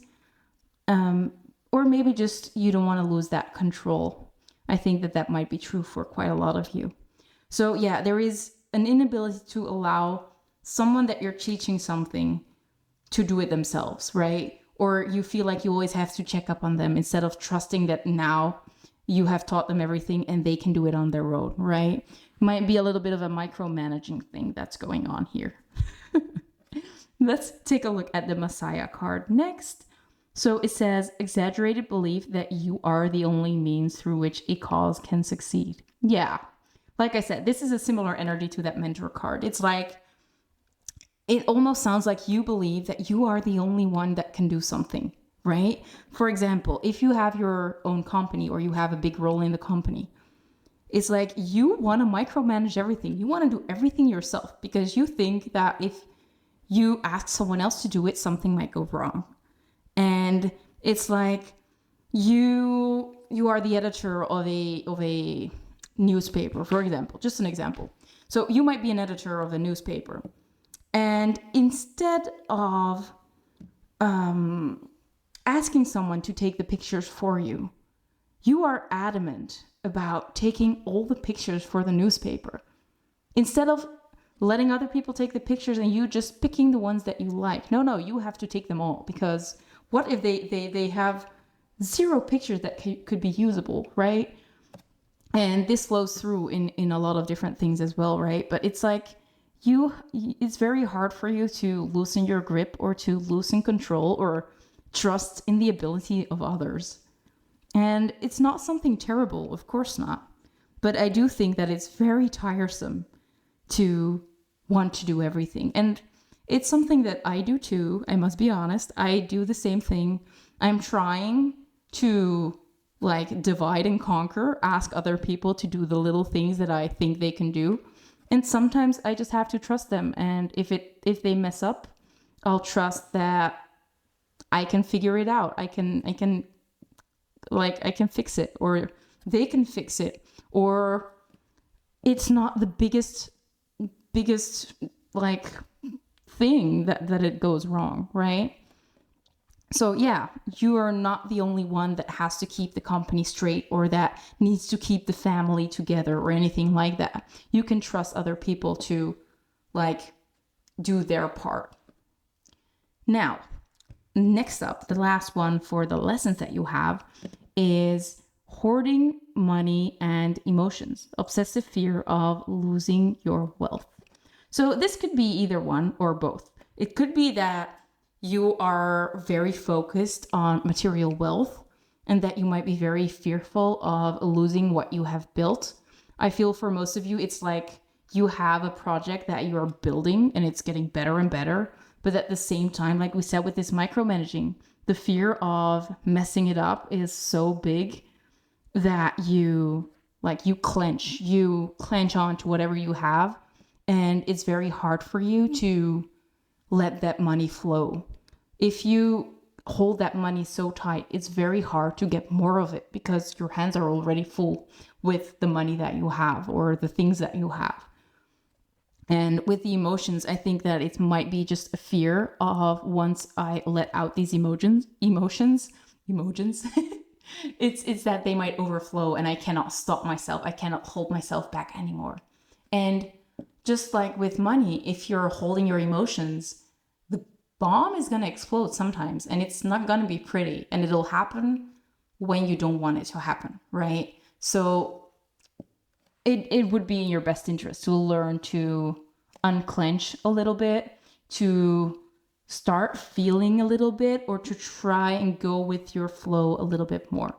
But let's take a look at how you can work on these things, because we're just talking about things that might need your attention, but we're not talking about how you can solve these things, right? And I think that these are topics that a lot of people deal with. So it might be nice to know how you can deal with them and how you can improve, right? So can we get some information on how to work on dumbing yourself down? How can you stop this behavior of dumbing yourself down, dimming your light? We have the King of Cups.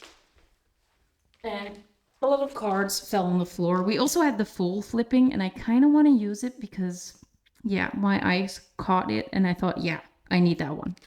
So let's take a clarifier for the Mentor. Can we get a clarifier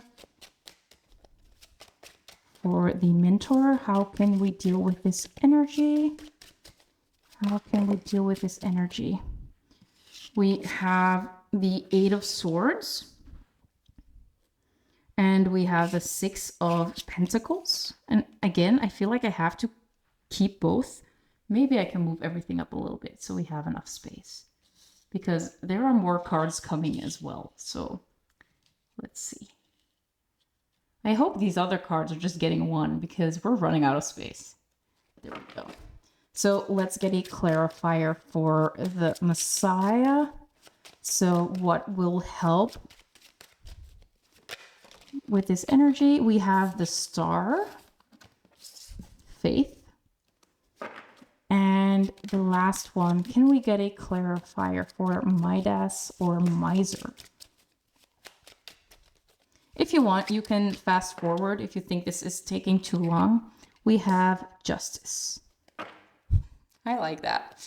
So now we're gonna get some oracle cards for these cards. So that's why I said if it's taking too long, just fast forward. Some people like watching me shuffle, other people really dislike it. So do what makes you feel best. Or if you don't have a lot of time, you can also just fast forward. So we have challenge. Here we go. And I feel like the answer is literally, I'm hearing challenge yourself. Make it a little competition with yourself. But first we are gonna get some more clarifiers for the other cards, because otherwise I need structure. And otherwise everything is gonna start spinning in my head and I cannot handle that. Maybe that's how you are as well. Like you need structure, you need to write things down. Yeah. And the last one, for the last one we have balance. I like that. So you guys have, I really like your energy. It's like very clear, very to the point, very grounded. It's easy to read. I've had way worse experiences reading before. So thank you. Thank you so much for your great energy. But let's take a look at how you can deal with these things that you took on from your past life that you might want to get rid of or work on. So with the angel and talking about acting like you are a little bit dumber than you actually are, it's like seeing it as a challenge. Like challenge yourself to show who you really are, right? Let me read it for you because it has a lot of text underneath. A hurdle, a problem, a conflict or opposition, a daunting or difficult task, something outside of your comfort zone that is causing you stress or testing your perceived limitations, a fearful situation or an exciting opportunity. So yeah, it sounds scary. It might feel like a big, scary challenge, but it might actually be an exciting opportunity. Maybe if you tell other people how smart you actually are, you'll invite new opportunities, right? If you meet new people and they realize how smart you are, they might want to collaborate with you, for example. And this Fool card talks about new beginnings. And the King of Cups talks about like being in touch with your emotions, but like solidly being in touch with your emotions. I'm not sure how to explain it any better. I'm at a loss for words when it comes to this card. But it's like knowing yourself well enough to deal with whatever the consequences are. Like being emotionally healed enough or having all the tools that you need that whatever happens, like you can handle that. That's the kind of card this King of Cups is. So just know that however people respond, you can handle their response. And the good thing about it is that you'll probably have way more positive responses and you will actually be inviting new possibilities into your life. Like, and it also seems like you will feel a lot freer because the Fool also just talks about this new fresh start. Like it's a way to start anew. It's a way to, you'll just feel refreshed by doing it. Although it might seem like something scary, but once you start, you'll want to keep doing it. That's the kind of energy that I'm seeing here. Now for the mentor part. So this energy of not really trusting your mentee. I'm not sure how you say it. Like the person that you're teaching, not trusting them enough that they can handle things on their own. We have heal with to mend, to tend your wounds, to relieve pain, to attend to wellness and health. So it might be that something happened in the past, in this lifetime, this current lifetime, that causes you to like stay stuck in this energy, especially with this Eight of Swords. It's like a self-imposed prison that we're seeing here. It's like you're kind of imposing this prison on yourself, and you might be feeling overwhelmed, like you have to do everything on your own. Or it's like more so that you are keeping them small. You're keeping them stuck in the prison because you don't believe that they can do it, right? So with the Six of Coins, we can actually see this person being handed all these coins, right? These beetles or crickets or whatever they are giving those coins. So they are helping her. There is an equal give and take. you gave them help and they come back with what you deserve, right? But you have to let them free first, so they can come back with those coins, right? If you don't set them free, how can you receive the coins? So there has to be a time when you have to let them go. I think that that's a part of life, part of nature, and it's a way to keep your energy and your finances balanced, whether this is like just help with tasks or help with finances or anything like that. So there you're keeping yourself stuck, and you're also keeping other people stuck. And it's like it's time to move on. It's time to let other people learn and do, and maybe even heal their wounds of thinking that they cannot do it. You have to push them a little bit and say and tell them that you trust them, that they can do it, and that they'll do just fine. Now, next up, we had the Messiah, with the belief that you are the one that needs to do everything to succeed, right? If you don't do it, nobody's gonna do it. That's the kind of energy here. With support here, it's like there is more support than you think. Like a lot of people are willing to help. And with the star talks about hope, it talks about faith. And it's like once you release this idea that you have to do it all by yourself, it's like Spirit wants to send help your way, wants to send help your direction. Especially once you start admitting that you need it, these people will be sent your way. So it's like trust the universe, trust that the right people will come along, and trust that even if you cannot do it at this moment, other people will fill in for you, or other people will help you. You don't have to do everything alone. And I think that that's the biggest message here. Like, you can become very successful, you can do it on your own, but you can have a much better time by not doing it on your own and just taking this help from the people that you have mentored or other people in your life that are willing to help, because there is a lot of help surrounding you. Also, I am seeing a lot of pets. It might be that pets give you some comfort. So if you need it, you might want to hug your dog, cat, any other animal that's around. So the last one is the Midas or Miser. And it's talking about you really holding on tightly to your money, to your success, to your emotions. And we have balance, to stabilize, to return to the now, to find equilibrium and harmony. So to find harmony, you have to find that balance. Justice is also a card about balance. It's about balancing these scales, right? There has to be a balance. It's like the Six of Pentacles. It's give and it's take. It's rest and it's action, right? So I think that that's something that's very important here. There is a time to hold on to your money or to invest your money, and there is a time to receive your money. But at the same time, like, we have justice here. Like, you will get what you deserve. If you put in the work, you will get the results. That's how justice works. That's how balance works. Energy in, energy out. You putting a lot of energy in will equal in a lot of energy being sent your way as well. So trust that this balance of energies, it's a universal thing. It's not gonna let you down. It's a universal law. If you put in energy, you will receive that energy back. But if you're scared and you're holding on to this energy or this money or whatever it is, it cannot come back. It cannot multiply and come back. So you need to release.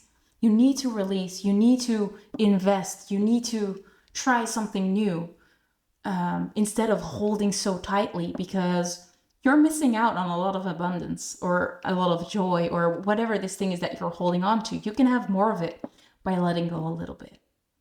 Yeah, so I hope that was clear. I was getting a little passionate. So to end off this reading, I have this Lemurian deck, and it has a little text on the back. So let's see which card might be useful for you at this time. Just a little message to end off this reading. So Spirit, what card might be helpful for pile 2? What do they need to hear right now? What do they need to hear right now? Is there any message that might be of help? Cards are coming out quite slowly, as you can see. Usually I don't have to shuffle this long, so maybe this message is not for everybody. They're just waiting for everybody to give up on this reading because it is the last message. And that this message really is for you if you have the patience that I think all of you have to wait for this message. So Spirit, can we get one last message for pile 2, please? One last message. Anything you want to tell pile 2? Yeah, there we go. You guys got 2. The first one we have is Starseer. Have you ever headed toward a specific destination, but instead of it being where you ended up, the journey was the catalyst for getting you where you were meant to go? Have you ever felt nothing was working out as planned, but then it came together perfectly? This card depicts intuition as a goddess lifting us to see where we are going and the stars she sees in us. The journey may not go as planned, but the outcome is better than you thought possible. Let these serendipities unfold. Allow space for unexpected opportunities. Even when the route is not as direct as you imagined, listen to your intuition and know you have got this. And it's this card. I'll put it right. So the last message we have is this beautiful card. Let me cover that, by the way. Don't want to have issues with YouTube. There we go. So it says, Journey to Wholeness. Love from a sense of wholeness. We may have concepts of others that are not really who they are, due to subconscious projections or ideas. We could have the idea that we will feel better about ourselves when we achieve a goal or status. This takes us out of the present and puts conditions on love. Hold the visions that you and others are already perfect. Thus, we can heal through the transformative power of acceptance. Acknowledge the full spectrum and bring any fractured parts back to the present moment. Here we are whole and empowered to step into the brightest version of ourselves. So yeah, trust that everybody is already whole. Don't project your thoughts and feelings onto them. So yeah, that really brings me to the end of the reading. It was a long one. I hope you enjoyed. If you did, I'd love to get a thumbs up and feel free to subscribe to my channel to find more videos that I created. Thank you so much for watching. If you are interested in a personal reading, I also have those, or I do those. They are on my website. My website is linked down below. I'll also have a discount code for your first reading that you can use. So if you're interested, you might want to check that out. Thank you so much for watching, and I hope to see you in one of my next videos. Bye, guys. Hello, my lovely pile number 3. If you picked the Selenite, this is going to be your reading on your past life. So we're going to start with a general overview of your past life, and we're going to continue with some specific events that happened, and finishing off with some positive and negative traits that you have because of them, or inheritances that you have because of this past life. And we're ending off the reading with how to deal with these inheritances, especially the more negative ones. So let's take a look at your past life. So the first one we have is the fault line. We also have cheetah. We have a family card, and it talks about inviting luck by blessing the home. And I read these cards beforehand because I do love to read up on the cards before I do my reading, but I did not imagine this to happen. So we have the cheetah on one side, then we have this fault line or this crack, And we have the family on the other side. Okay, keep that in mind. Next up, we have leadership. Let's move them up a little bit. And the last one that we have is a networker. And it says, enhances unity through the sharing of information, engenders social awareness and empathy. So you might have been a mailman or woman, or like someone that delivers messages. I could also see this person being like a musician and bringing these stories to other countries or other areas of the world. But I want to start out with the fault line. So the fault line is the energy of walking on eggshells, literally. Like you're walking and everything seems okay, and there is a crack in the ice, and you know that you have to be careful because otherwise you will fall right through it and you'll be in a very bad situation. So that's the energy of the fault line. So I feel like your life was not easy. You had a life where you needed to pay attention at all times, be careful at all times. And with this card about blessing the home to keep your family happy and safe, it's like you were quite religious, whether it's like a religion that you had, like you pray to God, or that you just had little routines that helped you trust that everything was going to be all right, or little routines that made you more secure, or that like could have bring down the anxiety a little bit. But overall, we have the cheetah energy. The cheetah energy is the epitome of masculine energy. This is someone that takes action. This is someone that's confident. It's someone that can achieve whatever they want, right? So it's a very powerful and strong energy. And it might be that there were other people that were jealous or something like that. Like maybe you were in power and they tried to take that away from you. But we can definitely see like you were a strong personality. You might have been an Aries, a Leo, or a Sagittarius.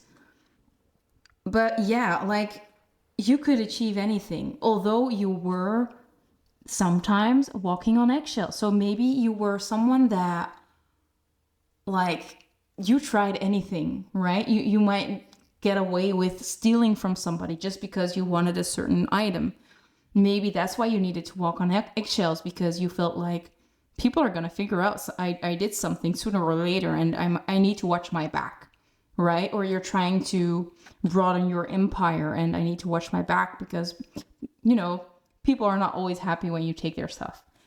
With the networker here, though, it does look like you had maybe a solid friend group or a solid like community, and that you were very good at like sharing information with the people that needed that, or maybe you were very good at having intel, because I think for most people this is not going to be you. It's like someone that's handing you information. You had a lot of intel. Maybe you had a lot of helpers that could help you achieve your goals. But I feel like with leadership here, like you were the main character, right? And you might have had a lot of help from other people how you could do this this thing that you were trying to do. Whether this talks about like a town that you wanted to become like king of, or when it comes to whatever it is, like you literally were able to do anything that you wanted to do. And I feel like you might have been like a little bit of an outsider, especially because we have that fault line. So it might be that you were not the richest person, or maybe you weren't born into wealth, but with your skills, with your leadership skills and networking skills, you were able to get where you wanted to go. You were able to get the job you wanted to get, or to get the position in society that you longed for. So although it wasn't easy, it was a difficult road. You had to be careful with everything you did. I do feel like there might be a little bit of a sleight of hand. I feel like you could be like that child that grew up very poor, and that's just very like a little bit of a Robin Hood, or yeah, like that energy that you're smart, you're witty, you can work your way up. Although the people that are up there and they see you, it's like they wouldn't approve of you if they knew where you came from. Like that's the kind of energy that I'm seeing here. But let's get some more oracle cards and find out what type of characteristics you also had that we haven't seen so far. So this oracle deck is the Glow Oracle. It's very colorful. I really like it. So let's see what else we can see about your past life. But I do think it was a life with quite a lot of stress. Like you had to worry a lot. You had to protect your family. Maybe you had secrets. Let's get some more information. Okay, we're gonna take the ones that are flipped. We cannot take all cards at all times, right? These readings are long enough already, so I'm not taking everything. So let's take a look. Oh wow. So I talked about being a little sneaky, and now we have this snake. So yeah, you might have been a little bit sneaky. So we have the white-lipped python, recovery and spiritual renewal. So maybe you recovered from like this crack. Maybe you had to be very careful not to make it bigger. Maybe you were able to stabilize wherever you worked your way up to. But I do think that you pushed people's buttons and that you had to be very careful. We also have the Sawwet owl with wisdom and connection to spirit. So you might have been psychic, or you might have been very good at reading the signs and synchronicities, or you might just be very witty. We already talked about you being quite witty, and we can see that here as well. But with the owl here, yeah, it might... Also with this owl, I'm thinking about doing things at night, right? Like when everybody's asleep, that's when you take action. But yeah. We also have the mandrill with community, family, and support system. So yeah, you had this community around you. You had this family that cared about you and that you cared about as well.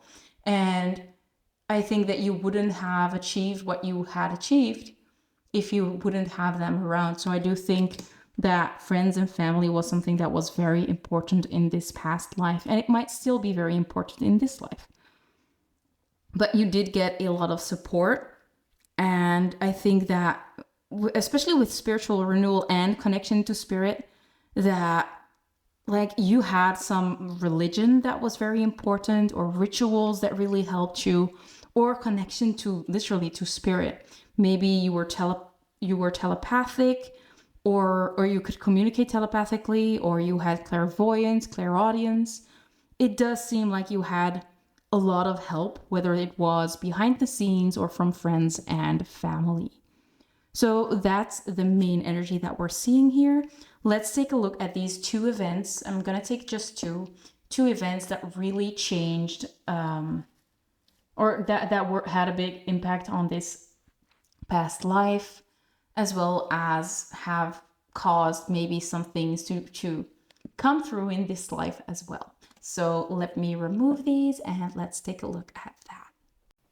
So let's take a look at these two events. First, let me shuffle your deck. There we go. So, Spirit, what is the first event that happened in Pile 3's past life? What major event happened in Pile 3's past life? Is there anything significant that happened in this past life?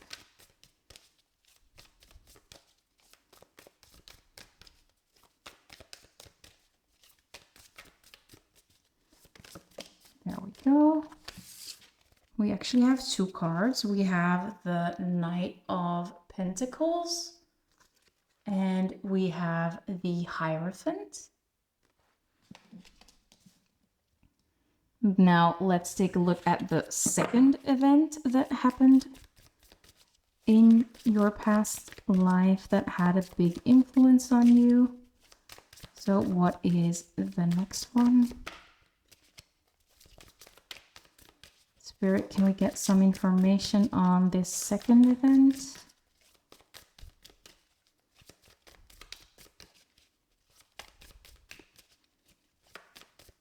Keep in mind that we have to wait quite long for these cards to pop out. So I feel like there is a lot of anticipation, or there had been a lot of anticipation.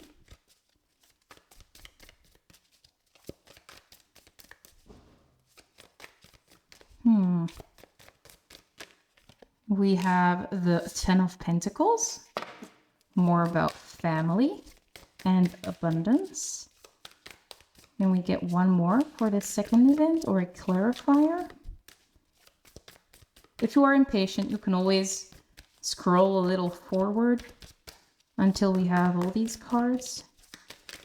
Especially because this has taken very long. There we go. And we have Justice. The skills being balanced.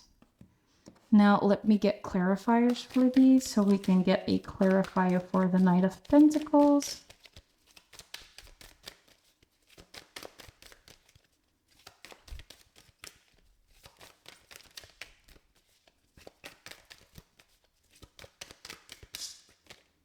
We have Trauma Healing Deep Dive.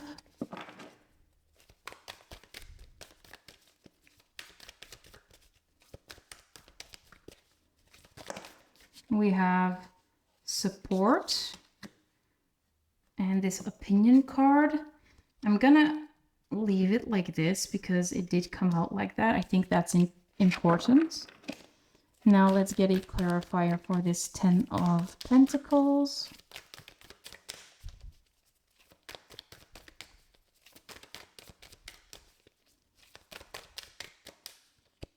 Why are these cards moving so slow? We have a victimhood.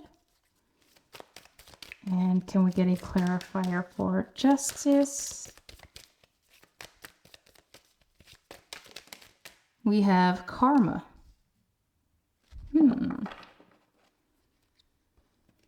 So let's start with this Knight of Pentacles and the Hierophant.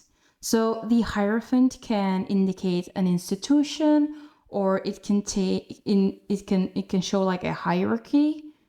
And with the Knight of Pentacles, it's like someone's going on a journey, or someone is, going on a journey, or like proposing an idea, but like a solid idea. With Trauma Healing Deep Dive, I feel like in this past life, you went like away for a while to find yourself. Maybe this was a ritual that people do in that time when you come of age to find who you are. It's like this coming of age ritual. Yeah, that's what I said. For example, like I could see an ayahuasca trip, or someone taking plant medicine or anything like that to like go through this very deep transformative experience, which not a lot of people agreed with at that time, I feel, especially because this opinion card is like turned around. But I do think that this trip that you took, you might have taken it alone, but with support here, you might have been with a friend, or you had support from Spirit. It really had a big impact on you, that it helped you heal a big part of maybe fears or doubts. Maybe you felt a lot more connected. We can see these people both with bare feet, like feeling more connected to the earth, feeling more connected to the present moment. But we can definitely see like there is a very important experience that you had that was very transformative for you, and it really opened up your life, made it a lot better, gave you a lot more confidence. But yeah, it's a very positive journey that you took. It might have been travel.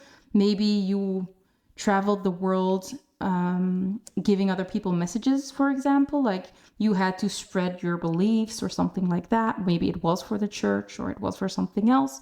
But you really learned a lot from this journey that you took. Now, for the other event, we have the 10 of Pentacles, but we have victimhood and karma. So I am gonna read this card with you first. So it says, how are you blaming the world for what happened to you? How have you given up your own agency and power? Alternatively, what painful experiences do you need to fully acknowledge in order to heal? So I feel that this event here might have been something that was very painful. We also have karma and we have justice. So it's like, I think that it was a very prosperous time, but then something big happened. Like after all the good things, maybe some bad had to happen. We have, what are the recurring lessons that you need to work through and break free from? How can you transcend your fate and create your own destiny? So maybe this talks about like family traditions, the family's way of doing things, trying to move on from that, maybe having a higher perspective. Maybe you felt a little bit bound to their traditions and you were trying to transcend these traditions, these ways of doing things. It's like you are kind of a free spirit that wanted to do the things their own way. But I feel like you made it yourself a little bit difficult by not doing the same as other people did. But at the same time, you did have people who supported you. But it wasn't an easy time, I think, for being so different. Because I do feel like you were a free thinker. You were someone that had their own ideas about things and you went for that and you didn't let anybody stop you. But I do think maybe those things were a little bit against the law. And sometimes you had to see the consequences of that. And instead of you feeling like you were the victim of this situation, maybe you were separated from your family because you did something that you believed in. But yeah, you had both the good things and the negative things from being this very present, very strong,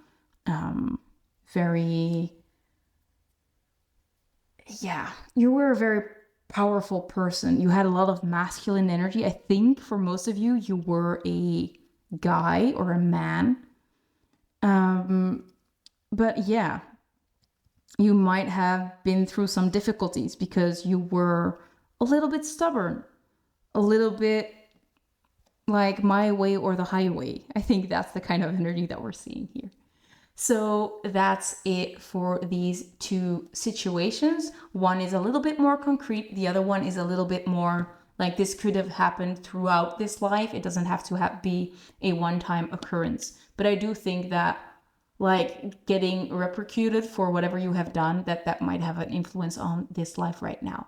So let me remove these and let's take a look at the positive things or the inheritances that you had from this past life. So let's take a look. I'm gonna shuffle these a little bit, although they are stiff. There we go. So what positive aspects have you inherited from this past life? The first one is the Advocate. Let's get some more. I think we're gonna go for 4 cards. Sometimes Spirit throws in a little bonus, but we'll see.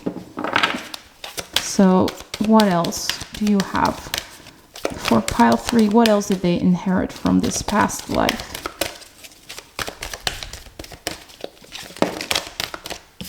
We have Midas and Miser.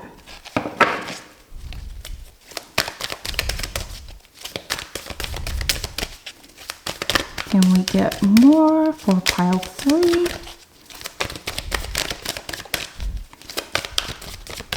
So the Selenite is also a very psychic crystal. So I do think that you are a pile or a group that is quite spiritual And I think that we also saw that in the energy of this past life that you had. Like, you have already been through quite a lot of lives, and I think that you have already learned a lot. And yeah, like the connection between you and spirit has been growing throughout lifetimes. It's not that you're only finding out about spirit like in this life. So that might be why you are better at connecting with spirit. Maybe you haven't realized it yet, but maybe this is the moment to try and connect with them. But let's take a look at these cards. Let me get clarifiers first, by the way. So can I get a clarifier for the Advocate? By the way, this time we're only taking the light attributes. With the lessons in the next part, we will be taking the shadow attributes. So stay tuned for that. And if you cannot handle those shadow attributes, you can come back to this reading anytime you want. There will be timestamps in this description box for every loose part, so you can check the piles that you want to watch or rewatch.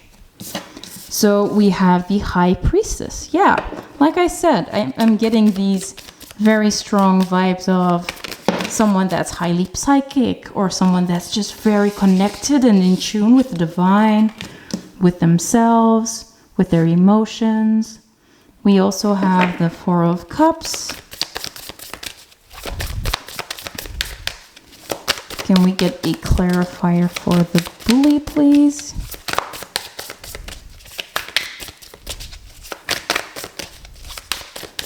Can we get a clarifier for the Bully, please? Oh, dear Lord. What are all these cards doing? We have the Queen of Wands. So yes, you're still a very powerful person. You still have that very strong, powerful energy about you. So I definitely get the Queen energy that you have. You might still be like a fire sign, or just have a lot of similarities with fire sign energy. So Aries, Leo, or Sagittarius. Or maybe you get along well with people that have those zodiacs. Let me get one more clarifier for the Monk or the Nun. Also a very spiritual energy. So yeah, you're the spiritual ones from these piles. The most spiritual ones, I feel. There we go. The Four of Pentacles. So we have two fours as well. So maybe the number 4 is significant. 4 is the number of the home. So maybe you also care a lot about your family. But let's start with this Advocate card, if I can grab it. So we have Advocate, and it says, inspires you to put compassion into action. So you are a very compassionate being. And I think that your actions are guided by your compassion for others, your empathic nature, as well as your intuition. So I think your acts are activated by compassion, like you act from love, but the guidance that you get from your intuition, from spirit, is kind of leading the way. Like, the first step is your compassion and your emotions and your empathy, but all the other steps are guided by spirit, are guided by your intuition or by your faith. So yeah, you are highly spiritual, or you're highly psychic, you're getting a lot of messages, even if you don't realize that. Maybe this is like a little bit of a light bulb moment, like, yeah, so the nudges that I get are actually insights that I get from spirit. So yeah, if you're thinking about nothing and randomly something pops up in your head, yeah, that's spirit talking. It might sound crazy, but it's actually spirit talking. Listen to it sometimes. But still, be critical of it, because you never know who comes through, right? So the next one we have is Midas or Miser. And it says, entrepreneurial or creative ability to turn anything to gold. Delight in sharing life's riches. And the Four of Cups. So the Four of Cups talks about missing out on something. Like, you have this pot of gold, but you're not realizing that it is a pot of gold. So what I'm seeing here is that you are very good at creating wealth for yourself. You might already be very successful, or you are on the path of becoming very successful. And as you are becoming more and more successful, it's like you're teaching other people to do the same. The people that think that they're incapable, that they don't have what they need, you're gonna show them like, there's the gold. That's what you need to do. This is your focus point. And maybe this advice that you give to these people is literally a telepathic message that you received, or a message that came through your intuition. Like it's a gift from the universe, but you are using your psychic gifts in whatever form they come, whether this is just your belly feeling or however you want to call it. But you use your intuition to help other people, whether it is about gaining more money or more abundance, or it could be literally anything. But we can see you lending a hand to other people that feel like they have nothing. And instead of doing the work for them, I feel like you are the one that's just showing them the starting point and just say, keep doing that. If you keep doing that, you'll end up where I am, and that's where you want to go. So that's really beautiful. And like I said, if you aren't at that point yet, you will get to that point as long as you trust your intuition. So the next one we have is the bully, but we're taking the light attribute, so don't worry about that. It says, highlights your tendency to intimidate others, helps you confront inner fears that bully you. So this is also a very masculine energy. So this one might definitely be one that you inherited from this past life, this masculine role that you had.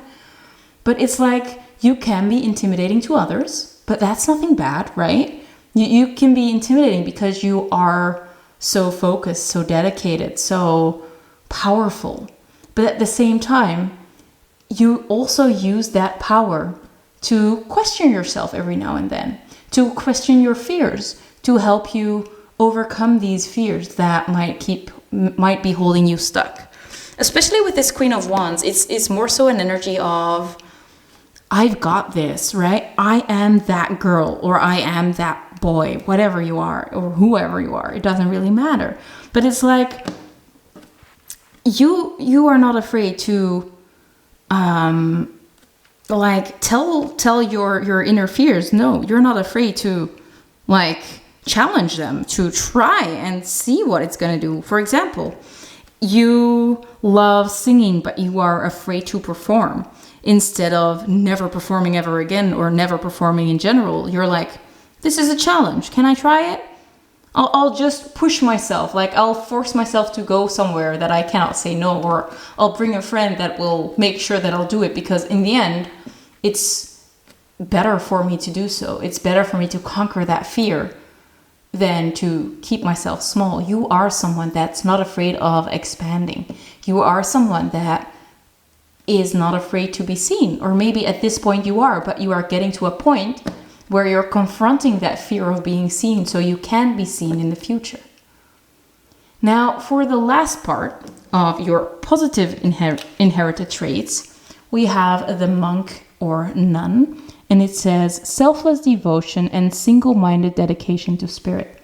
So if you are not spiritual right now, or you don't have a strong faith right now, I think that you will be, or that your strengths are increasing. But I think overall you will definitely have a spiritual practice. Maybe you have a altar, or you like reading tarot just like me. Maybe you like watching tarot readings. But I do think that your intuition is getting stronger. There might be some new skills that might start popping up, like clairaudience, clairvoyance. Maybe you're starting a channeling journey. Maybe automatic writing might help. But yeah, like you are really focusing on your spiritual journey. With the Four of Pentacles, it's also like holding something close to your heart. So we can definitely see like this is important to you, and it's not something that you will ever let go of. Because the Four of Pentacles is literally clenching on to something, right? So it's not something that will like go out of your life ever. It might change form, it might be in a different way, but it'll always be important to you. Whether this is spirituality or religion or whatever it is for you, whoever your higher source is. So yeah, that's it for your positive traits. Now it's time to get to work and to see what fears or lessons you have inherited from your past life that you're still dealing with today and how to overcome them. So let me remove these and let's take a look. So let's take a look at your lessons or fears. The first one we have is hero or heroine. Let's get some more. We also have alchemist. There we go. And then next we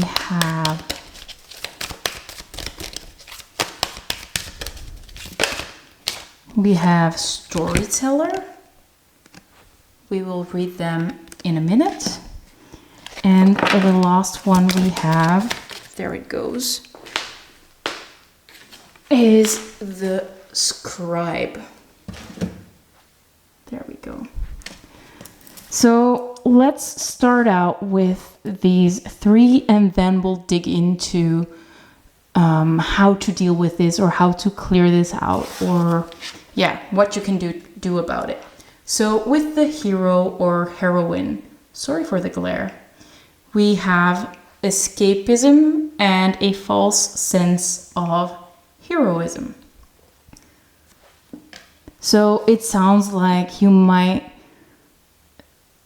escape your reality sometimes. Maybe you are someone that falls into that dream state a lot, like daydreaming a lot about once you are where you want to go instead of staying in the present moment and trying to really get there. Maybe you prefer to daydream and think about you already being there. Maybe it's like you might envision yourself being the hero, right? You might be the one saving everybody instead of staying in the present moment and taking action in the now. We also have the alchemist, and it says misuse of the power and knowledge that come through spiritual practice. So there is something about your spiritual practice.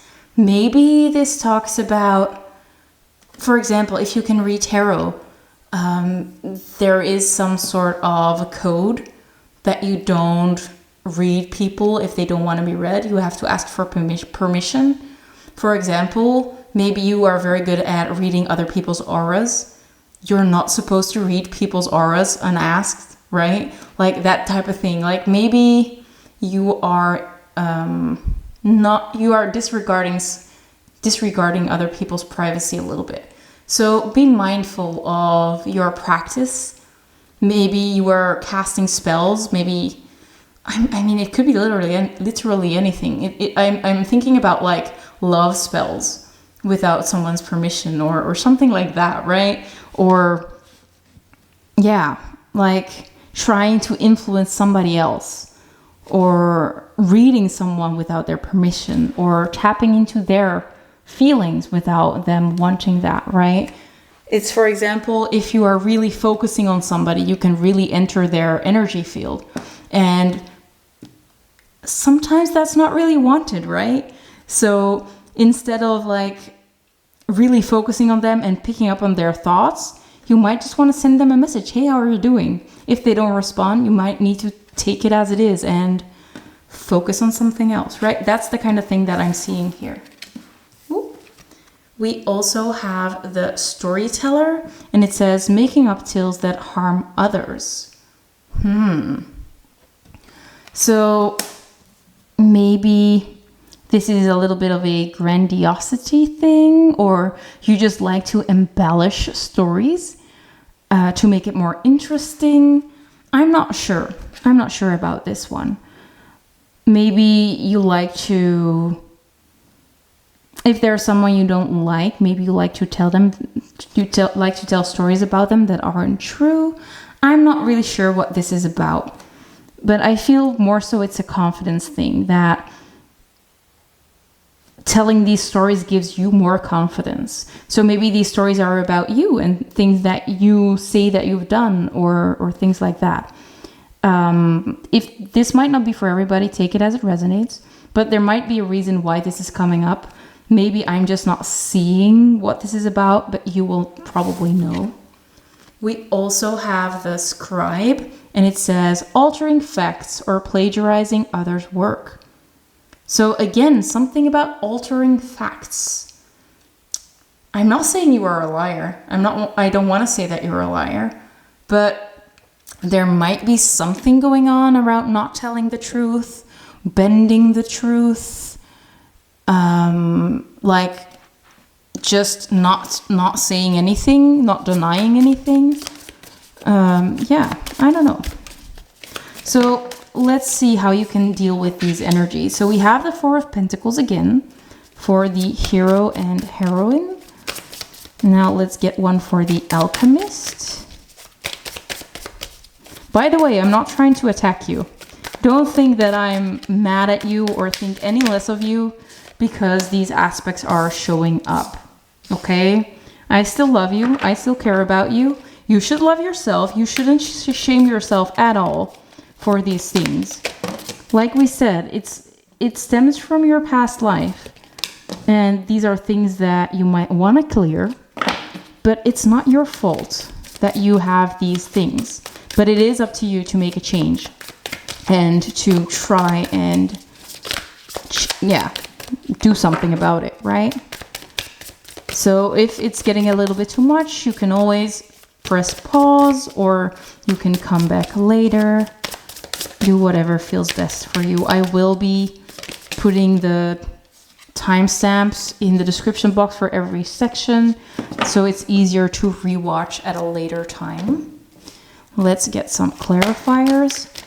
So can I get a clarifier for the Four of Pentacles? Can I get a clarifier for the Four of Pentacles? I'm feeling a little bit hurried because it's getting dark outside and I don't want to turn on the lights. Maybe you are feeling a little hurried, or maybe it is just me. We have separation. Then let's get a clarifier for the alchemist. How can we handle this energy? How can we dissolve it? How can we work against it, or however you want to phrase it? Can we get a clarifier for the alchemist, please? There it goes. We have academia, learning, and education. There we go. Then let's get a clarifier for the storyteller.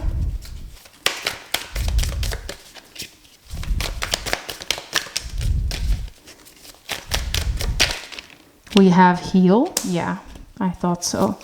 And let's get a clarifier for the scribe.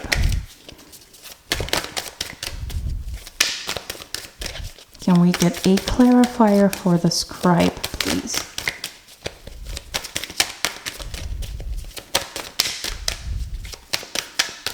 By the way, nobody is perfect. I think if everybody did this kind of reading on themselves, they get like 1,000 things. And I think it's a very scary thing to look at these things. Maybe it helps a little bit to distanciate yourself from these things just because you know that it came from a past life. It's not personal. It's not because there's something wrong with you or anything like that. It's really just karma from past lives following you around. We have practice and we have trust. So let's start at the front. So we have the escapism and the false sense of heroism. So with the Four of Pentacles and separation, this card talks about being disconnected. So how are you disconnected from love and compassion right now? How have you fallen into judgment or criticism towards yourself and others, or others? In what ways do you see yourself as inferior or superior? What is causing you to suffer and not feel enough? So what I'm getting here is that you maybe resort to this heroism because the other side of that is like really, it's like this is the only way that keeps you sane or keeps you feeling like you are okay. Like if you wouldn't think of yourself as being superior, the other answer is for you being inferior, and that's very hard to handle. And I'm here to tell you, Spirit is here to tell you, you are not inferior, but you're also not superior. You're a human, just like everybody else. So it's important for you to stay present in the present moment, to calm your thoughts, to calm your ego, and to realize that you can take action if you are present enough, and that it's okay to make mistakes. It's okay if other people make mistakes, but don't judge everybody so hard, especially yourself. Maybe you have dealt with very critical parents or critical family members or whoever they were, friends. And maybe that's what you're hearing in your own mind, this criticism. And that's why you resort to like thinking that you are dreaming forward, like dreaming as if you are already very successful, or thinking that you know what I mean, like that daydreaming. You're going to that state because it feels better than accepting that you are still growing, you are still working towards something. I think that once you realize that you're still working towards something, maybe that fear kicks in that you'll never make it, or that that criticism is coming in when you stand still, and that's something that's quite scary. But know that everything is going to be all right, and you cannot take action if you're daydreaming. It's important to be present and connect with whatever you're trying to achieve, so you can actually achieve that. Then for the alchemist, with the misuse of power and knowledge that comes through spiritual practice, we have the Ace of Swords, we have academia, learning, and education. So what we're seeing here is that you have a lot of clarity. You might have clairaudience, you might have a lot of psychic powers. And I think that they are still increasing as well, like you're learning more and more. But it's very important, like I said, that you have those manners when it comes to spirituality. Like there are boundaries and they need to be respected. And as you want to increase with your skills, I think that you'll need to have that spiritual hygiene or spiritual whatever it's called to keep growing. I feel like once you like learn the rules or learn the practices, it'll be easier for you to gain more knowledge and to get further ahead. But I feel like at this time you're kind of shooting yourself in the foot by like wanting to become better at your skill, but at the same time like not using it for the right kind of things, right? So it's like maybe you're asking questions that are inappropriate, or you're asking like yes and no questions, or I'm not sure what this is about, but there is something about your spiritual practices that is shooting yourself in the foot.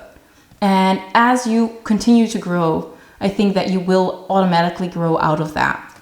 So maybe read up on the skill that you're trying to learn, and maybe you'll get some clarity from that. I think that that's the message here.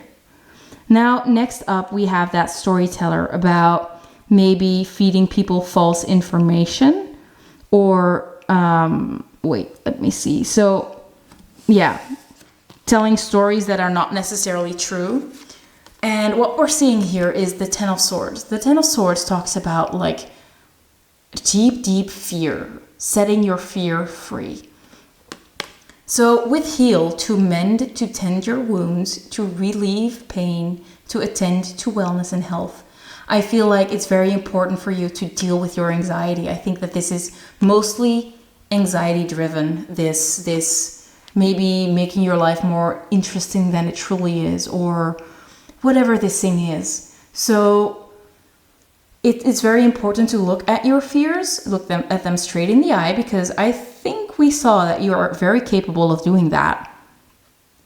And as you heal these wounds, as you heal these fears, as you let this, maybe even depression, like drift away, and you work on whatever you are working on, like try to connect with this earth a little bit more, stay in the present moment a little bit more, instead of like diving into these fears. I feel like instead of being present, you're just drowning in your fears. It's like, stay present, breathe in the fresh air, like feel the sand between your toes if you don't hate that like I do. Maybe step into the water, right? Focus on your physical sensations. Do everything to not get into these nightmares, these fears, these anxiety-driven thoughts that you might have. That anxiety is the thing that's causing you to maybe twist the truth or not tell something or whatever it is. Now, for the scribe, it's like we said, it was a similar message, and it's about plagiarizing or altering facts. So it might be that you're kind of impersonating other people to get your sense of confidence. For example, you might like to dress the same way as other people dress, or talk the same way as other people talk, or you have the same opinion as other people have just because you don't want to be different. And this is exaggerated. It might be something way smaller than that. Or maybe you're telling people that you have done something too, although you haven't, just because you want to fit in. So what we're seeing here with the Two of Swords, it's like, this is your mind. There are two sides of you that are fighting each other, right? So it's not easy. It's definitely not easy. But we have practice and trust. So to put into action, to apply a concept in a practical way, to hone a skill, to develop a habit, to exercise. So I do think that developing a habit of trying to tell the truth, being yourself, accepting yourself, because once you fully accept yourself, it's way easier to show that part to other people as well. But we also have trust. How can you stay true to your values and who you are as a person? How can you strengthen your confidence in your own ability to make decisions that are aligned with your heart? How can you build trust in yourself and in others? What are the facts? So what are the facts? Right. What are your facts? Trust that people want to know who you are. They want to know what you think. They're not here to hear themselves talk, right? They're not here to just hear themselves mirrored back to them. They want to hear your opinion. They want to see who you are. And you need to trust that the right people will stay, right? They're not going to leave you because you have a different opinion. They just value the fact that you're honest with them. So maybe something very practical that might help is literally exercising, maybe going to a gym, maybe going for a swim, maybe going for a run, whatever type of exercise you enjoy. It might help you like really ground yourself. Maybe you want to do it barefooted or whatever you want to do. It might just really help, especially because the Two of Swords is also again very mind-based, and I think that your mind is kind of doing extra hours at this moment, and it's very important to keep your mind in check, because I feel like your mind is your worst enemy most of the times. And once you get your mind under control, everything else will start flowing and it will be a lot easier. Of course, keeping your mind in check is definitely not easy. I know how it feels. It's terrible. I'm the worst at that. Whenever I sit still, I have a day off without a plan, I just get so anxious. So by now, I have learned to keep myself busy, to put my mind to work. So whether I go to the gym, I read a book, I read some tarot, whatever I do, maybe do not scroll too much on social media and read these stories that are not very helpful. But it's very important for you to keep your mind in check. Do something that you know will help your mind feel happier. For example, exercise. If you don't like exercising, find something else. Maybe go for a walk. Like I said, read a book. Whatever you want to do. Maybe take up a new hobby. Maybe study something that you enjoy, academia learning. Maybe try to learn tarot, right? There is a lot of things that you could do to stay in the present moment, because doing something you like will help you stay grounded. And it will give you a lot of joy and you'll learn something new, right? So to end off this reading, I have one more card left to shuffle, and you actually got two. So let's read these two with you. So this is the first one. This is a Lemuria Oracle deck, Beyond Lemuria.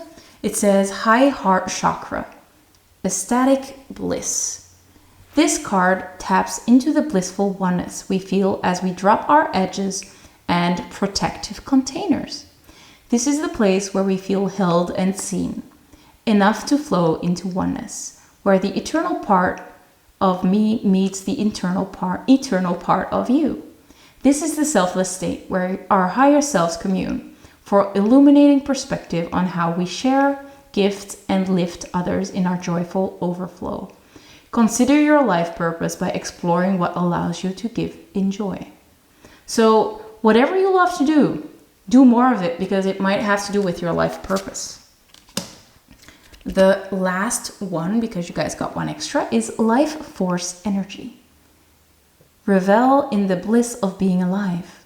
This card is packed with luminous life force energy for optimal health and healing. As much as is possible, seek joy and upliftment in everything you do. Consider the foods you eat, the environments you spend time in, the people in your life, and what you wear. Increase your awareness of how things come to be in your world and their energetic resonance. You may be inspired to work with healing energies.